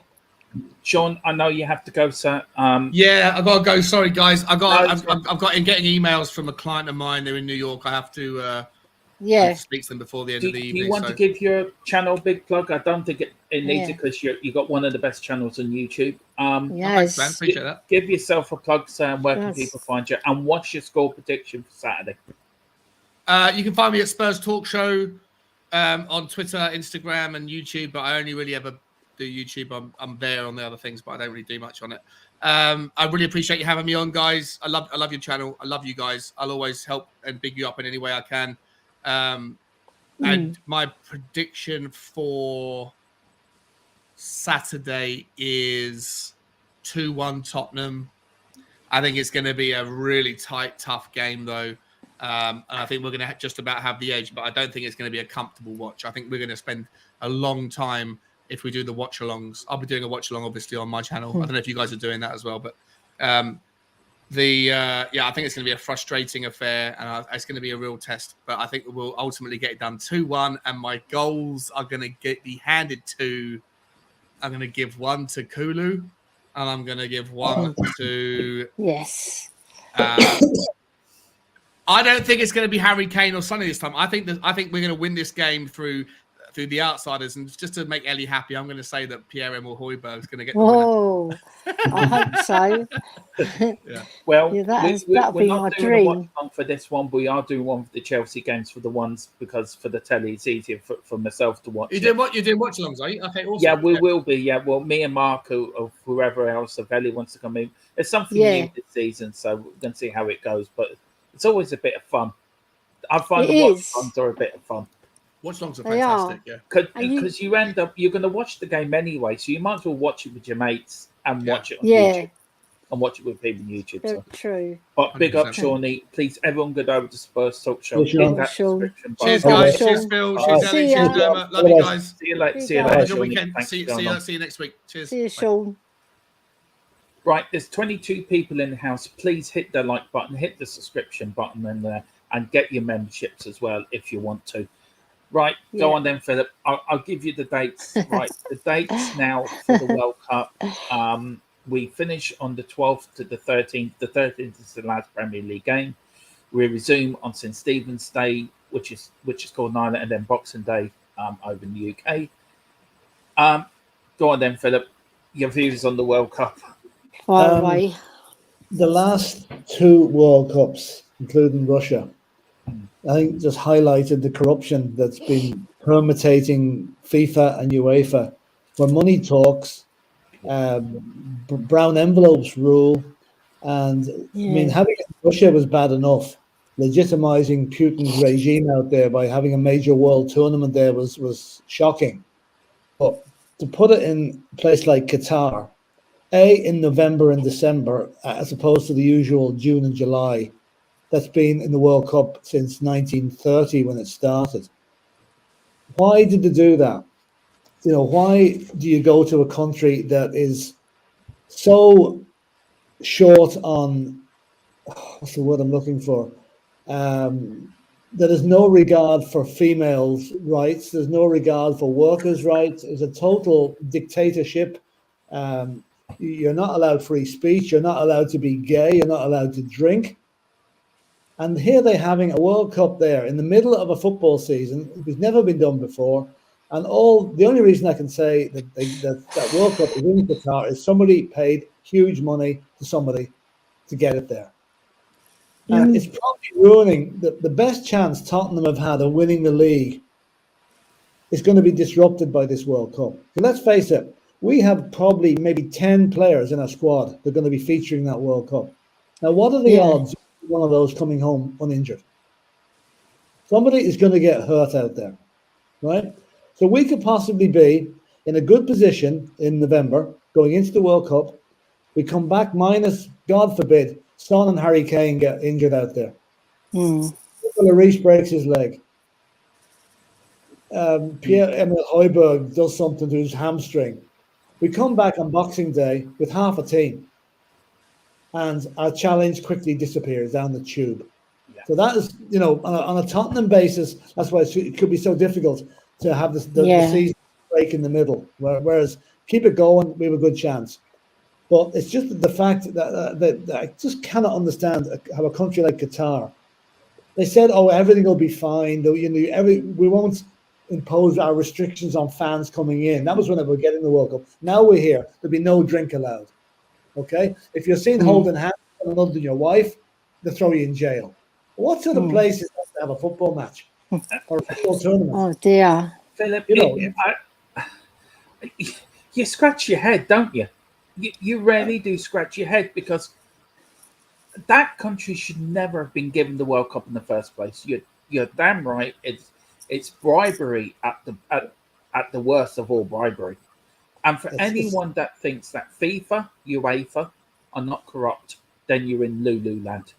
Yeah. They're the most corrupted companies in the world.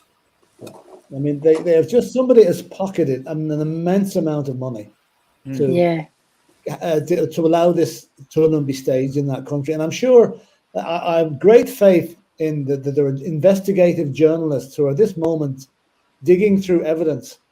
And probably after the event has happened, it will all come out in the wash. Who took what, how much they took, and how they were swung by the lure of some filthy money. Because that was not a democratic decision. And which means there's more than one person in there. There's a number of guys here who are living a life of luxury on the Qatari government for giving him the World Cup. Look at all the amount of workers, the migrant workers that were killed making the stadium. Yeah. Absolutely hundreds of them. And the fact, and making them work in 40, 50 degree heat and keeping them in what we best describe as concentration camps with no rights, probably getting paid buttons to send home to the families in India and the Far East. And then we've got the matches being played in 25, 30 degrees. Okay, the stadiums are supposed to be air conditioned. Well, how can you air condition a stadium with an open roof? Yeah. Are they all going to be played in closed roofs? It's going to be baking hot. It's in one of the stadiums. Sorry, Elly, I'll let you have a say. Sorry, I didn't mean to interrupt you, Elly. No, I was going to say it's going to be baking hot as well. Those players, they're not going to be climatised quick enough because they're going to go from playing in the winter to going to baking hot in less than a week. That's not good for the body. The last match is the 13th of November, and the first match is a week later. It's freezing cold in England. And they're going to go to a steaming hot country. It's cruel for the footballers. I just see there with the bottom Dutas put the 6,500 migrant workers have died. I'd say that is a conservative estimate. Because like everything else, if they're admitting that 6,500 has died, you could be damn sure it's more like 15 or 16,000. Yeah, you never get the accurate figures. Yeah, I mean, for myself, I mean, I think for me, this isn't a World Cup. This is just a football tournament. When FIFA was formed back in 1904, it was based on a football tournament to bring football to the world. And somewhere along the line, you can start from 1978 in Argentina. That was the first corrupt World Cup. Yeah, and then you can go then to Spain.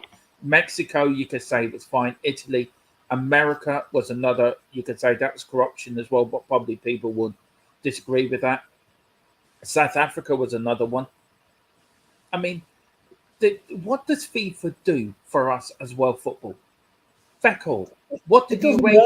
You have the likes of Sepp Blatter and Michel Platini up on corruption charges in Switzerland. Oh, they were found not guilty. Surprise, surprise. Yeah. The lawyers. God. It's just ridiculous. It's as if they must have even got to the judge that was judging their case. You know, it's I just lose all faith in it. What you need is like we've had a situation here in the island, Dermot, with our FAI. Look what went on there with John Delaney. We had a guy here who absolutely we're in debt to the tune of 60 million quid because of one guy's total mismanagement of the whole football scheme. You know, and he had a 50th birthday with a James Bond theme, and the FAI paid for it. Oh my God! It cost thousands. It's ridiculous. I mean, he's totally ruined. I mean, thankfully, our league over here, it's a good league to watch, but it could be so much better if the money was put into the grassroots, if it was put into the where it should be put in. FIFA, UEFA, even UEFA with the Super League, there's another corrupt organisation. Yeah. And they want to expand the World Cup to 48 teams. And that's going to happen the next time. Yeah. And look at Paul Beatty, he's bringing up another great point. Just wait till Arsene Wenger gets his World Cup every 2 years. Yeah, exactly. You know what's going to happen? They might as well forget about the leagues. It's going to become one long round of international matches and tournaments. You know, it's ridiculous. It's just ridiculous. It's time somebody called halt to this. It's just too much. I will watch the World Cup. I will watch the World Cup. I'm going to watch matches that when the World Cup, you watch nearly every match that's on. Now I'm not going to. I'm going to watch certain matches and that's it. Yeah. And, have you seen the times they're on? 5 o'clock in the morning, 10 o'clock, and 2 o'clock. Yeah, that's because they can't happen during the day because the heat's too much, even in the winter. It's too much. Kill the players, wouldn't they? It's ridiculous. I mean, we will. I mean, closer to the World Cup, we will have a show on this. And I think so. I mean, it's down to the nitty-gritty. Crazy. It's just crazy. It's crazy. And somebody, TFC Caveman passed a very good point there. There's teams like Liverpool are going to lose some players, I know, but Salah and Haaland aren't playing at the World Cup. Yeah, Haaland's not playing, is he? Exactly. I mean, looking for a whole month Salah, off. they didn't qualify Egypt. England go to the semi-final or final. Okay, let's face it. I don't think England will win it. They might come close enough. I don't think they'll win it. But can you imagine England get to the semi-final and they're beaten on penalties again, right? Look at the mental effect. Look at the mental effect it had on Harry Kane last year.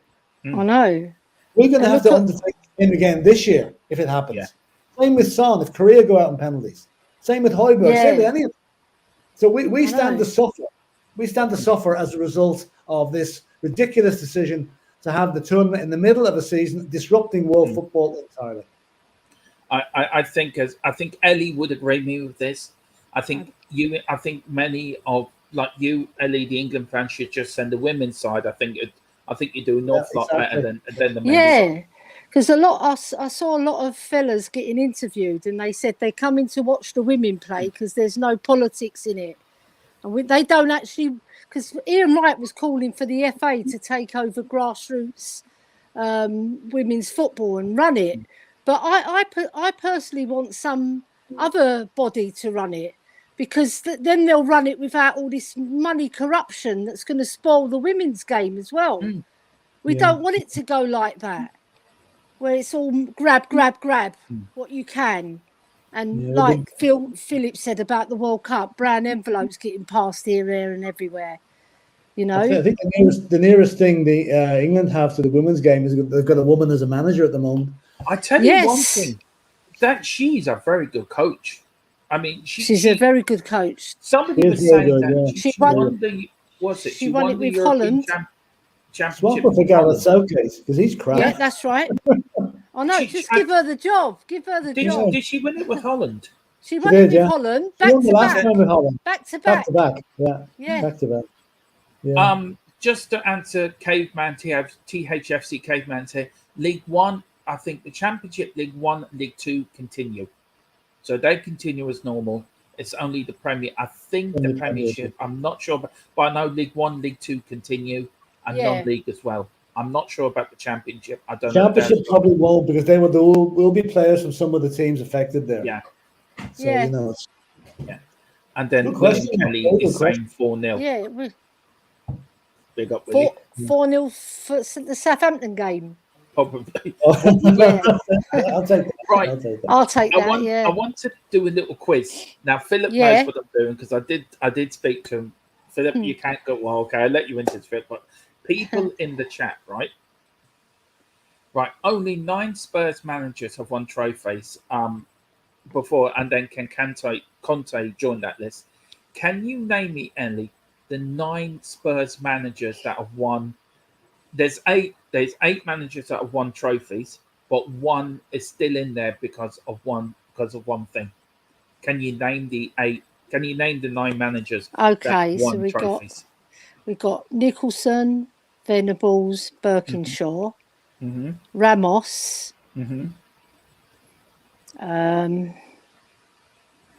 Now I'm bloody lost. Hold on. Well, I'll give you all about a couple of minutes to think about it. I've got to think. People in the chat. Yeah, I've got to think. Another thing as well, I found out since 1882, Tottenham Hotspur have had 37 full-time managers and 9 caretaker managers. Graham. Yeah. George Graham is another one. They've That's only 5. had 1 Irish manager or caretaker manager. Who? And I think that's disgraceful. Oh, right, yeah. Chrissy it is Hughes. Disgraceful. Chrissy Hughes, he's the only Irishman. The rest of them have been Welsh, Scottish. Well, actually, let me get that up, actually. Anyway, yeah. So how are you getting on with the question, Elly? So I've got 5 so far, haven't I? So I've got to get another 4. So far. I don't know who our manager was when we won in 1901 and 1921. I've never even looked it up. I let you off for that. Yeah, I just... So I've read it, but I can't remember it. All right. I'll give the people a few minutes in the chat to come up with their list. Venables. But there's one name in there that will shock people. Okay. You've got your 8, but there's one in there. He only was there for 1 season. He was actually in there for 2 seasons. He managed Tottenham for 2 seasons. I'll give you a clue. Yeah. But only for 1 season on each. He managed Spurs for 1 season? Yeah, on 2 separate occasions. Okay. Give another Dermot. Huh? He also doubled up. He was a taxi driver as well. Yeah, that's a good one, Phillip. Yeah. Oh. You're not talking way back, Elly. This isn't that far back, you know. It's not, and I actually have double checked this, and he actually is on the list. And I didn't get it either, so. He was a taxi driver. Yeah, I'll take that off. I'll take that off there for a minute. Yeah. Before or not after Redknapp. yeah. Before or after who? I don't know whether he was actually driving before he had the job or after the job, but sometime in his life he was actually driving. You can't look at the chat, Ellie, but Paul Beatty's got it. But you can't look at the chat. Okay. All right, I won't look. She's looking, I can see. I know No, she's no. looking. Hold on. I'll go like that. Yeah. Flipping hell. Do you want to be put out of your misery? Yes. Oh, okay, fine. All right. Well, Paul Beatty, you actually have got it right. John Cameron, 1901. Yeah. Peter McWilliams, 1921. The great Arthur Rowe. Arthur Rowe in 1950s. He actually won two because he won the 49-50 Second Division Championship. Yeah. And the 50-51 Championship. So because he got us promoted and then we won the league. Yeah. Then, because we've got the great Bill Nicholson, 8 trophies, legend. Brilliant. We've got the great Keith Birkinshaw, the 3 trophies. 3 trophies. We've got Terry Venables. I tell you one thing, I love Terry Venables. Used to love watching him telly. I owe him a lot of debt for saving our club, and I think he should get more credit than what he done. All right. Yeah. He was probably a bit of dodgy dealings, but for me, Terry Venables was probably a brilliant coach. Yeah. Peter Shreves. Proper football man. Peter Shreves, FA Charity Shield. Technically, the Charity Shield isn't a trophy. Oh, that ain't fair. But they did share it with Arsenal. Yeah, we did. Peter I went to Shreves that match. Yeah, and I was getting spat at by Arsenal fans. Terrible. And Paul Beatty actually did get it. He actually did. Peter Shreves. Yeah. The man with the squeaky voice. Georgie Graham. Yeah, I've got that one. Juan Ramos. This was added to big time. Yeah.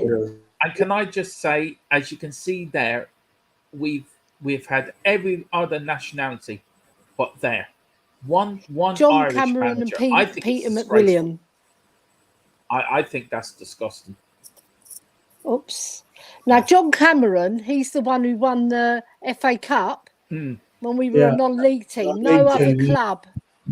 I don't think it's been done. I'm not in England. It hasn't been done. It's never been done. Just we're the only team. It never will be. Won't be. No, it's going to be a shock if that happens again. It will. Nah. But yeah, that's a good question. If you're on the quiz night, that's a good question to ask because it's John Cameron, Peter McWilliam. Really shocked over. But yeah, Peter Shreves and then Peter Shreves. I was thinking proper trophies, not the Charity Shield. Yeah. Out of the 37 managers we've had, Philip, and it goes back to the question really before it was ready. It does go back to the question. Can Conte join that list of managers that have won us trophies at Tottenham Hotspur? Yes, absolutely, and this season as well. Could he match the great Bill Nicholson? Do you think for his? I don't think anyone will ever match Bill Nicholson because I think Bill Nicholson was manager of Spurs for 16 years. He was with the club years before that, so I don't think even the most optimistic Spurs fan would say that Conte is still going to be with us when he's 69 years of age, which he will be in 16 years. So no, he won't manage the 8 trophies, but what he will do, he will reinstill the winning mentality into the Spurs team in the image of Bill Nicholson. Yeah. And things will only get better from now on, basically. So we will win a trophy this season. I have absolutely no doubt. And if we win 2, all the better. But we definitely will because Conte is a proven winner. He's building a squad in his own image, and we will deliver this season. Absolutely. Yeah. I mean, Paul Beatty is so astonished. He went, "Holy crap! What did he win? The Charity Shield?" I mean, the Charity Shield isn't really a trophy, but it is listed. And even I didn't know that. Even I'd forgotten he won. That shows. I mean, he was manager in 84, 85. He took over from Keith Birkinshaw. Yeah. And And then he took over then from Livermore and Clements. That was it. Yeah. And then JC says the push and run side of 51 do not get enough credit. True. Guys, I know. the Oh push my and run God. side, I watched the documentary. I think you've seen it as well, guys. Phillip, you and as well, Elly. The BBC did a thing back in the early 80s of Spurs 100 years old. And on the 5th of September, Spurs will be 140. And we will be doing a special show on the history of Spurs that night. Yeah. I Because And his way, Phillip, of teaching the players was going into a car park. This is Arthur Road. Telling them hit that ball against the wall and run. Yeah, that's right. There's no standing still at all. Absolutely no still. They were perpetual motion. They were moving all the time, and that went completely against the grain of the type of football that was played at that stage. Other teams just couldn't cope with it. I know. And I was speaking to Izhan about that. We got into like a little debate about who did the first like push and run style, and he was saying it derived from Spain, and I said, well, Spurs were playing it in 1951. I don't know about the Spanish, but we didn't actually copy the actual tiki-taki. What we did is push and move into space, find space, find pockets of space everywhere, but always be on the run, always push the ball, run, and that style was fabulous. My dad talked to me about it. He said it was fabulous, that team. He said it was even better than the 60-61 team. He said, I liked watching them more. And it was also played on heavy pitch with big leather football. Nail boots, basically, they were playing in and heavy ball. So it was it was incredible. With the laces in it. I remember watching the documentary. I love watching old documentaries on YouTube about the old footballers of the 40s and the 50s. Yeah. And that Hungary side of the early 50s and the 40s and the 50s. I think they were the first team to bring this push and run in. And I think Arthur Rowe, by seeing that, I think they demolished England 6-3. That was after the push and run. That was in 1953, I think. Yeah. Yeah. Almost had gone at that stage. So we could always say we inspired Hungary to play that way. Yeah. Yeah. Hungary went to a World Cup final and should have won that. That was the first time England had ever been beaten at home by a foreign team. No. Yeah, and they got stuffed by Hungary again, didn't they? 4-0. Here's another little quote for you. Do you know who the first team to beat England in a full international was? The first team. I would put my... I was going to just... we beat them at Anfield. Yeah. See, that's the home of Ireland anyway, Anfield, isn't it?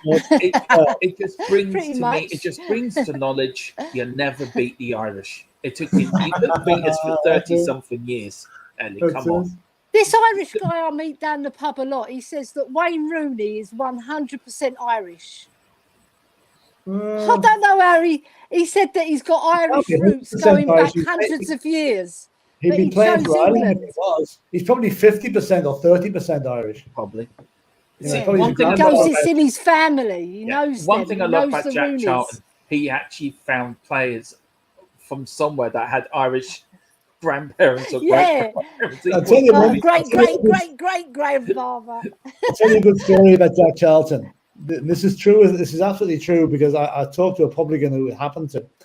When Ireland got to the World Cup in 1990, Jack Charlton became an absolute national hero, right? Yes. And Jack Charlton was, God love him, he was into fishing, right? So Jack Charlton in the pre-season would go down to the west of Ireland on a fishing competition, and he'd go into a pub every night or into a night, right? And he'd say, I've no money on me, and he'd write out a check for €20 and give it to the landlord. Those checks were never cashed. They're all still in frames behind the bar. Yeah. Now, that's a true story. I don't think he ever had to buy a pint when he went to a bar anywhere in I Dublin. don't think there's another two stories. I was actually watching an old episode of the Late Show we have over in Ireland. Gay Byrne did it for years, and it's a long-standing. Used to be on a Sunday night, and my other half always says the women used to always get dressed up for it. It was that big, you always get dressed up for it. But anyway, they had Gay Byrne was doing it. It was after the World Cup, and he came on, and Ireland got to the World Cup. Anyway, they went to see the Pope. That's Now, right. the way he told this story was blooming hilariously funny. He's in there, they're in there for about 3 or 4 hours, and he said there was a line of photographers at the other side of him, waiting for him to make a mistake. And he kept nodding off because the Pope was speaking in so many languages. So when he did wake up for one of his nods, the Pope was blessing the team, and he started waving back at the Pope. Oh yeah. And Oh, he said every time the Pope started blessing the team, he'd just give a little wave. oh, he was a great character. He really He was. There's another story. The Irish fans, when they come over there, they're all put into cages, like the English fan, Dutch fans, so they could, get them through. And he said, you had the English fans and the Irish fans just enraged being in a hot day in cages. He said it would infuriate anybody. He said the Irish fans just banded together and started making cheap noises. Oh yeah, that's actually happened to me. Actually, I was out in Moscow at an Irish match against Russia, and we were kept back after the match. We were beaten 4-2, but we kept back in the ground for ages after the game. And then when they did herd us back out, they put us into like pens. Yeah. And of course, the Russian police, were not amused. There was that big stony faces on them. Yeah. The Irish boys started making sheep noises, and even the Russian boys were breaking they burst out laughing to us, and they that go on. And then when they started, somebody pulled out an accordion and started singing Irish folk songs, outside a football stadium in Moscow. We couldn't make it up. Make it up. Apparently, in 1990, not one Irish fan was arrested in that whole tournament. No. And that's some record to have. Well, I tell you, when my kids were young at that stage, and we were over in Bucklands in Wales the day of the Romania match when David O'Leary scored the penalty, and the place was full of Irish. Yeah. And then when that penalty went in, the place absolutely erupted. There was guys jumping up on tables, jumping over the bar. And I always remember this poor bar manager going, please, get down off the table. I'll lose my job. Ah, fuck it, he says, isn't he? There was no ill humor about it, but there was just the sheer joy of that day. It was brilliant. I mean, what days there were, though, Philip, weren't they? They were great days. They were brilliant. They'll never be repeated. They're absolutely brilliant. I remember we were playing Ireland in Euro '88, and my mum and dad had this horse in the sitting room, and at the time, I think it was my brother had a bet of my dad that England would beat Ireland, and I remember this pound going one way up the horse and the other way up the horse. I just remember. But when Ray Houghton scored, I don't think nobody could quite believe that this little team that Jack has built had gone over and beat the mighty English. I mean, nobody gave us a prayer that day. It was brilliant. It really was. It was. Well, I think Elly has disappeared. I think her battery must have gone again. Yeah, I'm going to call Elly the ghost because she suddenly does go. Yeah. And William Kelly says Conte will outdo every one of them. Well, he'll do very well. I mean, to win eight trophies is going to be a real hard order for him. But the fact that he can get us back on the trophy trail again, that's a huge thing. It is. And then, Philip, we'll come to the end of the show. Thank you again. I've really enjoyed doing these shows for you. I really get a great buzz out of doing them with you. Thank you, I thoroughly enjoyed it. Elly's back with us again. Elly, I'm calling you the ghost. Again. I'm calling you the ghost, Elly. That's your nickname. Yeah. When she puts sunglasses on, there's only been two ghosts associated with Spurs. One was John White, the late great John White, and the second one's Elly. Yeah. Well, apparently I called him Jack White on the Irish Hotspur the other night. It keeps on dying. It'll go for nearly 2 hours and then it'll just cut out. Well, Elly has another nickname. When she puts sunglasses on, she looks like Elvis. Oh yeah, Elvis. Elly Viss. Yeah. It's not Elvis left the building. It's Elly's left the building. Yeah. Right, guys, we're coming to the end of the show. It's not my internet though. My internet. 2-0 the Spurs on Saturday. Yeah, that's what I was going to ask you. And who's your goal scorer is going to be, Philip? I'm going to go for that. I'm going to be very traditional. Kane and Son. Elly, what's the score going to be Saturday? Saturday? Yeah. 3-1. And who's going to score? Kulu. And I'm going to go for, like what Sean said, Højbjerg. Come on. And your niece has put, come on, Coys win Saturday, of course they're going to win. Yeah, I'm 3-1. actually going to go for a 4-0 win. Good. I'm going to go 2 for Kane, 1 for Holberg, 2 for Kane, 1 for Holberg. And then Bentancur's going to get one as well. Yeah, why not? So that's what I'm going for. And one day I'll teach you how to say his name properly. Yes. Yeah. Højbjerg. Yeah. I don't know how. I do. It doesn't matter. You say it how you want, Dermot. I do have a problem with pronouncing some words. I do admit that, and so I just flow with it. It's trying when somebody sticks some word in front of me. It's a bit like Peritage. It's taken me back nearly a month trying to get his name right. Paul Bailey's gone for 1-0 to Spurs Southampton. I love taking the piss out of myself. It's great crack. 1-0 to Spurs. Southampton own goal. William Kelly, my ladies. Oh, here we go. Come on, invite him on, Dermot. Oh, we're finishing up now. He can come on the Sunday show. He's got a date tonight, remember, I think. Or he's got a meal tonight. So good luck with that, William. Let us know how you get on. William's in Australia. It's 6 o'clock in the morning over there now. So. Yeah. He's eager. Yeah, He's up early. He said, "My ladies foreseen Conte outlasting the owners of the." Now he did say this last year actually. She said, I cut off yesterday when he was telling me that it cut off. He didn't get to tell me it. Well, no, I as soon as he started talking about what it was, I'd just come off I just let him do it. My ladies foreseen Conte's outlasting the owners of the club, who she said will leave within 4 to 5 years, so I can see trophies every year. William. Yes, come on, William. Spurs. Kelly's clairvoyant. I We are want to meet Spurs. this lady. Yeah. I tell you one thing, when I go guys. to Australia, I'm going to seek her out. That we are Tottenham. The Premier League is back. I cannot wait for the game on Saturday. My guy Phillip and Elly, my two brilliant co-hosts, can't wait. We were back on Saturday evening with a post-match show. Myself, Phillip, Elly, I think Izhan will be joining us too. And then next week we've got a Gary Mabbott special, which we're holding back for Mark to do because he's been away on holiday. Brilliant. And we're going to do watch-alongs. We're going to have great fun doing this channel this season, and long may it continue. So thank you everyone for watching. Welton McDonald, great show, he says, as usual. Spurs 3-0. Thank you very much. Tottenham are back. In Conte, we do trust.